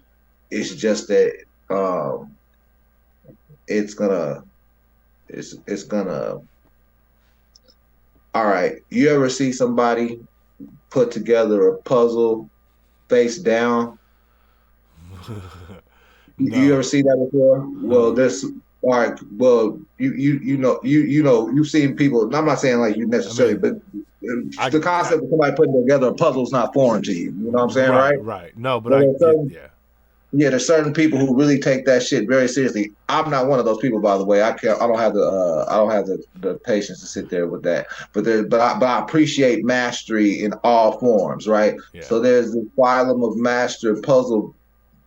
I don't know what they call themselves, that do their puzzles, thousands and thousands of pieces of it, face down, right? So it's a final reveal when they're done with it, right? If somebody were to come in the middle of them doing this, and it's usually not something they sit down and do in a setting. I mean, they probably started there, but they do these massive puzzles face down. And if somebody were to come while they were taking a break or something and flip a whole bunch of the other pieces that are not put together right side up in the middle of their masterpiece, and somebody was to walk, they ruin it, because the final product is not the goal. The whole thing, the whole act of the puzzle putting together is a part of the beauty of the artwork. Yeah. So, similar sense, to let that shit leak out would be like somebody coming and flipping over my pieces while I'm trying to put this puzzle together face down. Dude, that's the best analogy I can give to you. It's blowing my mind, dude, because I've done many puzzles. I've never heard of anybody ever doing them face down. Shout out to those who could do that, because that sounds insane. Yeah. Shout out to my boy Jay Combat. You know, I love that analogy too. And the weirdest thing is that motherfucker seemingly comes out of the air, right? I didn't know that he did puzzles. You know what I'm saying? Like that goes back to what I'm saying. Like the energy just finds itself, man. That's how we know the universe is in on these kind of conversations. They stick their nose in it, man, and let them know they did what's going on. Big facts. Real shit. Big facts. I ain't trying to go all ghetto Gandhi on y'all, but sometimes it happens. It leaks out. Sorry and shit. Hey, sometimes gems need to be dropped, you know?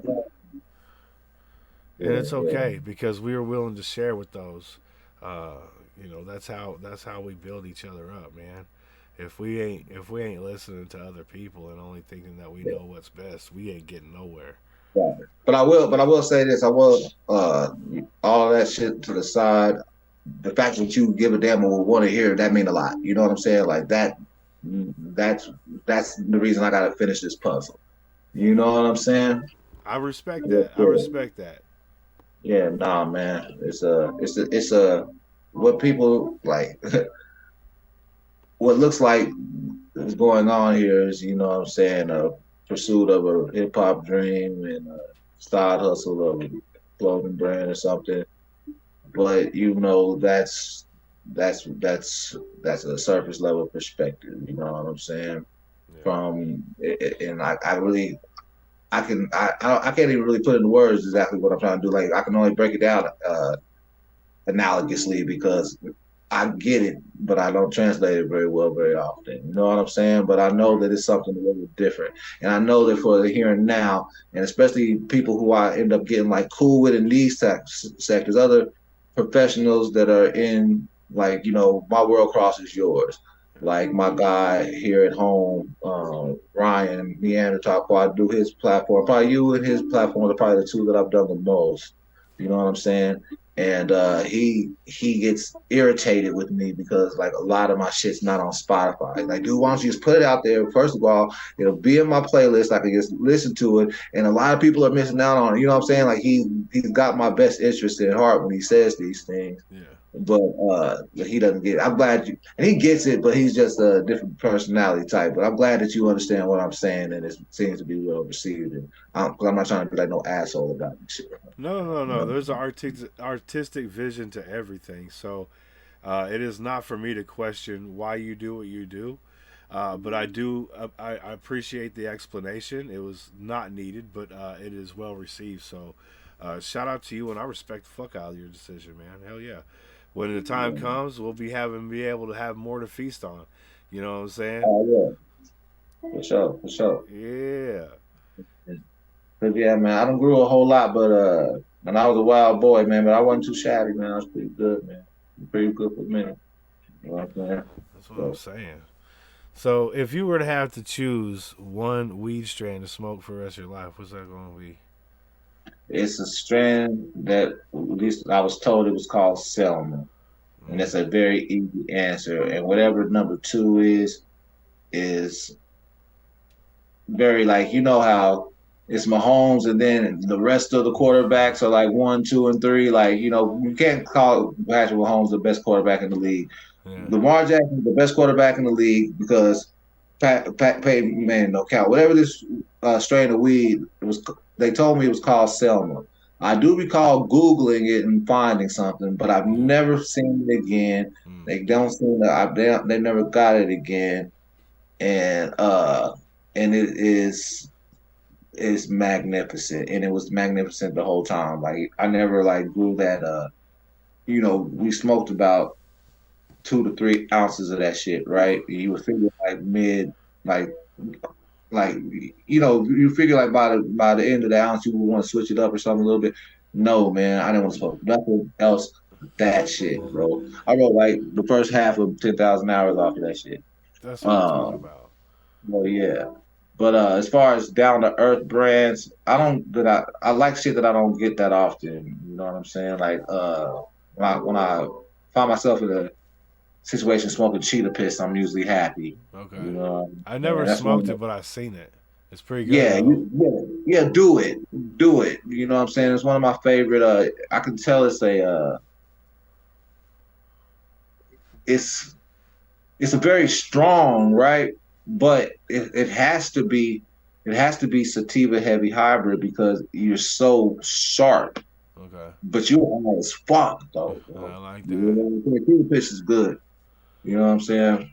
Yeah. Cheetah piss would. If Cheetah Piss heard me talking about Selma, it would stick his chest out like Josh Allen would when I just said what I did about Big Tree, Shark Fin. That sounds like Shark Fin sounds good. That's yours?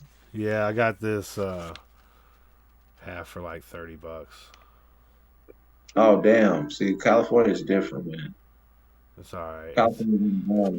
It's $10 an eighth weed, but it's pretty good. You know what I'm saying? So what about you? What's your what's your choice weed? If you were stuck on an island for 5 years and you had to be there with one strand of weed, you got to pick it. What would you pick? I would pick. That's a good. I would probably pick the lime pre-rolls that are Pineapple Express because they taste like pineapples, and that would be good on a desert island. You smoke a lot of weed, man. That's a stoner answer, bro. I'm just thinking about how can I be as high as possible for as long as possible. You want the whole experience. You want to taste it, but when we've been smoking some delicious weed over here over the past couple of weeks too, bro. Shout out to Andrew, man, for real. Good shit, man. You know what I'm saying? Hell yeah, straight up, man. Because for real, man, like this dude been having dynamite Cali weed since we was children, man, for real. Hey, that's dope. Look, this dude right here, this motherfucker right here. The very first time I ever got high was with this dude, man. Very first time we was like I don't know what grade we were. It doesn't matter. We were young. We were babies. When we got high on the side of this church, we were smoking. We were smoking like hash out of a homemade water bong that had Hennessy in it. Man, we was That's what I'm talking about, dude. and we walked the block, but man, we was high as a motherfucker. Dog. You know, some people say I didn't get high the first time. I was shit, Yeah. Right? shit, man. I've been. I ain't gonna say I've been chasing that high because I've been higher since, man. But that was a special one. If I can have, if you can design your own designer heaven or whatever the fuck, that first high would be included. Like the whole experience, like for the first time, like memory swipe, feel it for the first time, all that shit. Let me have. Yeah, that you could included. just relive it at any moment. Yeah, man. That'd be pretty fire. Hell yeah. If I could have my own heaven, bro, I'm kind of just I'd play back almost every day of my 8th grade existence at school, man. Like I'm telling you, man, that's why, you know, everything me sitting here with you right now proves that I you know what I'm saying, there's not a dream that I've had that hasn't come true, you know what I'm saying? It's the journey, you know what I'm saying? I don't care what it looks like from the outside. I'll get in, I'm putting this puzzle together upside down anyway. You know what I'm saying? Yeah. But like if for some reason I never even got to this point, I really couldn't even be mad at God and them because they gave me such a baller ass like middle school experience, man. My middle school experience was kind of rock star, man. And now I think about it back, you know what I'm saying? I was with you know what I'm saying? Me and my friend were a little savvier than some of the folks that were around us, man. And I don't know if we knew it or not, but we acted as such, you know what I'm saying? And could nobody tell me nothing for a long time, you know what I mean? And I don't know, like it was like surreal, like, you know what I'm saying? Yeah. So yeah, I got all my bad bitches out of the way in middle school, like fuck. You know why? But nah, man. I don't even know where that came from, man. From you asking what weed I was smoking, and then somehow it got there. I don't even know how that happened. Because you're an amazing conversationalist. That's how. Oh no, because he was the first person I got high with. Yeah. Thanks for the compliment, but nah, man, I'm following your lead on this, bro. You know the thing is, it's like it's all you ask a question, I ask a question, we talk. You know what I'm saying? We just have conversations. So it's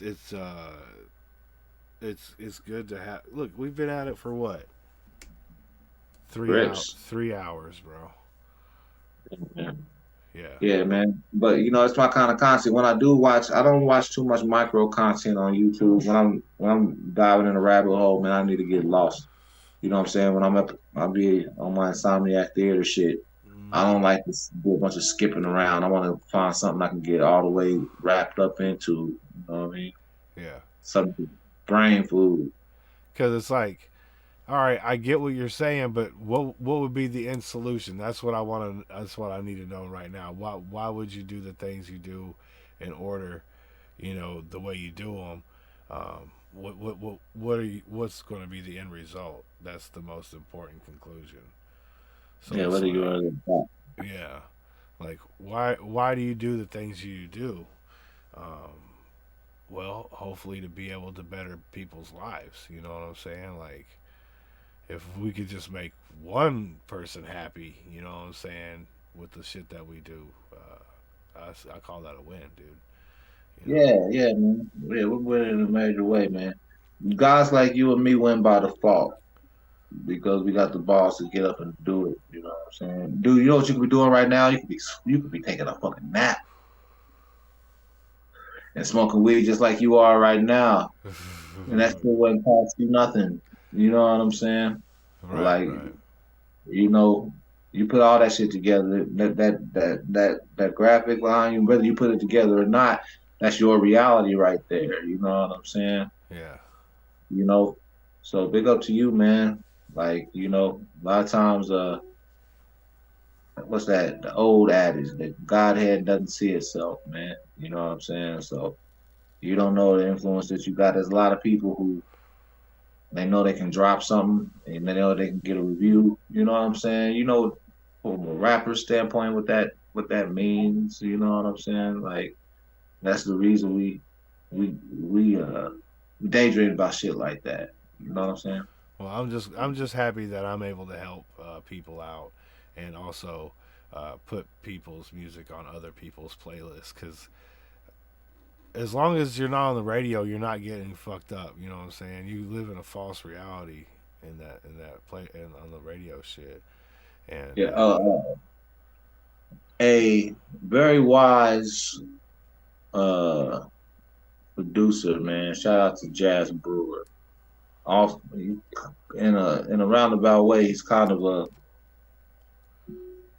a student of my engineers, my engineer in a way. You know what I'm saying? I feel like I can say that because I definitely consider myself a student of my engineer, and I'm not even an engineer. This guy is a stellar, like Grammy-winning engineer who I'm talking about here. Another guy from Kansas City. You know what I'm saying? But he said he wasn't even talking to me per se, but I was in the room with him. It was a dope ass session, and he told somebody like, I don't know, don't shoot and aim at radio. Radio's where songs go to die. Because by the time if you get to the radio, that means that, especially in this day and age, that means that you got some kind of online buzz, most likely, or something. Then some DJ probably picked it up or something and started playing a little here and there, you know what I'm saying? And then you done got that deal where they done sold it to the radio. By the time it's on the radio, that song is over. Now it's like, now what you got next? And if you can't do that again, then there you went, especially nowadays, you know what I'm saying? So you don't really want to aim at the radio. And that was, and he said it better than I said it, but he was absolutely right. You know what I'm saying? Not hating on that, but yeah, once you get to the radio, that's cool, but you gotta, now it's really up to you. Like, people get there and relax. Like, now I'm on. No, motherfucker, now you're on the hot seat. Now everything that you were doing before to get there, you gotta double that, because you know what I'm saying, you're not gonna keep looking at what you've been doing. You can't keep that same energy and think you're gonna keep those same people, besides the real ones who were there anyway in the first place before that shit happened. Yeah. That's why you want to stock up those folks, because those folks were there before and they'll be there afterwards too. Yeah. And then you create your own waves. Then they decide what the hits are. And then when they decide what the hits are, they demand that you play those even when the new shit comes out. So they don't let hits die. Like the radio kills them. The fans don't let them die. Yeah. Real ones. You know what I'm saying? So yeah, we in the right place if we want to really matter to people over. I like that answer, man. My dude has been an amazing guest tonight, man. I don't want to keep you too much longer, bro. I know it's getting late out there. You got stuff to do. But thank you, brother, for real. Thank you for your time. Andrew, shout out to you, my guy. Big salute.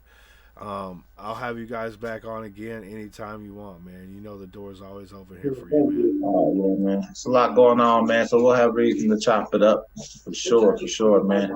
And again, man, I appreciate you having me on, man. It's been a blast. Like I said, it was long overdue and worth every single second of the way, man. This was the bomb, for real. Hell yeah, man. Hey, again, thank you for the childhood stories and shit like that. It was all beautiful, man. So thank you for letting us peek inside your mind, you know what I'm saying, in your life a little bit, and see who Alan Wayne is even as a child, my guy. For real, that's fucking love, bro. Hell yeah. I once was Alan Wayne, man. And y'all the tip, man. Every single person in the chat, man, y'all hung out for a long time. You know what I'm saying? And y'all some real gangsters for that shit, man. I'm looking away because I got the computer screen up and it's kind of on a delay, but I see y'all up there. I don't have y'all on the phone. It's just me and this guy here. You know what I'm saying? This guy. That's fine. Yes, sir. Hey, you got anybody you want to shout out? Man, I want to shout out everybody who bet on the Kansas City Chiefs, whether it was real money or just with your faith, because you were very wise as a human. I also want to shout out all the San Francisco 49er fans who, you know, that took heart to get there and to put that chin up and, like, you know what I'm saying, not act like y'all was just because y'all hadn't been there. Like, no, fact that y'all had just been there before and act like somebody should have put some respect on your name. Yeah. We definitely respect y'all over here, man.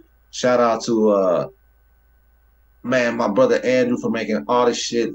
Like I said, man, like I feel like I said, I keep on saying like the Angel Blue Wings, man, like that whole setup that warehouse setup, man. Like I walked into the office, it was already set up like that. And shit, you know what I'm saying? Like I couldn't have done it. I literally fucking doing it better myself. I couldn't have done it like that. Period. You know what I'm saying? But that's what it needs. That's what it needs to be, man. So shout out to everybody with an endeavor, man, with a dream, just chasing it, and don't give a fuck what nobody else think, man. I shout you out, man. I shout out everybody in this chat for real, like I already said that one time, man. But I appreciate y'all, man. If you're not already following me across the platforms, y'all tripping, you should be. Alan Wayne's World, that's everything. TikTok, YouTube, Instagram, of course. And you please do the same with the Namaste and brand. I know those links are in the description, so I don't want to butcher them because I'm high, but please follow those up. Especially, you know what? I'll even say selfishly, man, fuck me, fuck Alan Wayne. I mean, follow that too. That's great. But if you could only choose one Namaste, follow that shit, man. Because that shit, you are witnessing the beginning of something that is way bigger than myself, man. Yes, You know what I'm saying? So, yeah, I appreciate you for being real day oneers, man. Because as far as that shit goes, this is like day one. You know what I'm saying? So I appreciate y'all, man. Like, tweet people seeing that shit. So. Hell yeah, that's what I'm talking about, man. Y'all know where the links are. They are in the description. Both Namaste and Brand and my dude Alan Wayne's Instagram is in there. So make sure you follow both. You'll be able to find access to all his music through his Instagram right there. And yeah, man, hats off to you, man. I want to see this fucking thing grow to be this year. This is sponsored by Namaste and shit. You know what I'm saying? Man. Go ahead, man. Keep up with all that shit. All the road work at AlanWaynesWorld.com, man. Yeah. Namaste. The namasteandshit.com will go active, hopefully. Not even hopefully, very soon, like this week soon. Like, you know what I'm saying? Once it's up, it's stuck. You know what I'm saying? Real shit. Hey, that's what's up, Stitch. Appreciate that. Appreciate you too, Gary. Monk, I will be hitting you up soon. James Service and to all the other Alan Wayne World, I don't know, what do we call them? You said it, all the rest of Alan Wayne's World, man. Alan Wayne World maniacs, you know what I'm saying? All of us that fuck with them, that come and show some love through the stream, man. I appreciate y'all coming through and showing love to Alan through this stream. So keep being fucking amazing fans out there. Support this guy. And we got some more content coming your way. On tomorrow, on Tuesday, at 7 p.m. Pacific, Maniac's going to be by. Maniac the Viking's going to be by. We're going to do his album review. Nice. Travesty from the Benchwarmers Clique is going to be on Thursday at 5 p.m. Pacific. Nice. Then on Friday, it's going to be This Week in Hip Hop, 7 p.m. Pacific. Come through, hang out. Listen to some great music. There's like 240 fucking tracks on the list, so you're always going to find something you like, you know. And we always push the ladies to the front, you know what I'm saying? So every Friday night, I always load the front end up with like 4 or 5 ladies. Ladies night, that's hard. Yeah, because the female MCs, in my opinion, don't get enough respect. Yeah, man, there's some rough ones out here too, man. Yeah, it's so good, dude. They're so good, bro. There's so many good ones. Yeah, dog. I'm gonna put you up on some of these KC females, man. They wrap a lot of these fools under the table, man. Please do. Yeah, send me them links. I put them on the front of the list. For sure. I'll do that. Yes, sir. Yeah, man. So look forward to a busy week coming forward. Also, on the 24th, we got Recognized from motherfucking Mayday coming through. That's big. That's big. That's gonna change things, man. You know, that already kind of puts you in a different conversation, man. You know what I'm saying? I love to be the precursor to one of them big interviews, man. That's big, man. I'm proud of you, bro. That's big. You know what I'm saying? Shout out if you don't know, everybody in here should definitely know who Recognize is. But for people who are watching this back on the replay, if you don't know who Recognize is, man, just Google it, man. He's very published, so you know what I'm saying. Content will be galore. You know what I'm saying? absolutely. Yeah. Between his solo shit and Mayday stuff, he's got Yeah, plenty to yeah, thumb yeah. through. Yeah, something like a legend in his own world, for real. You know Yeah. what I'm saying? Real good. Hats off to a giant in his own on his own planet, man, for real. Facts. Yeah, And so yeah, when I seen that, I've been on albums that he's been on, but we never collabed. oh man, So it'll happen one day. yeah, absolutely, absolutely. Because that dude is a good talent. You're a great talent, and Yeah. that would be a dope ass collab. My dude Kahuna's in the motherfucking building. Y'all Big check salute, out- homie. Good to see you. I hope you're doing well, dog. Yeah, so that's what's coming up, and we're going to be continue pushing forward with the independent hip hop scene, man. And really all underground musics, you know what I'm saying? Like, I don't give a fuck if it's rock. I'll do some rock on my shit, some country. I fuck with some country, you know. So Yeah. we're gonna keep pushing it. Hopefully we keep growing. We keep finding people who love the independent music scene, and Stop doing it, man. yeah, share the music, man. So everybody have a great start to your week. If I don't see you again this week, and have a blessed week coming up. Hey, namaste and shit. I'll see you guys on the next one. Peace. Later.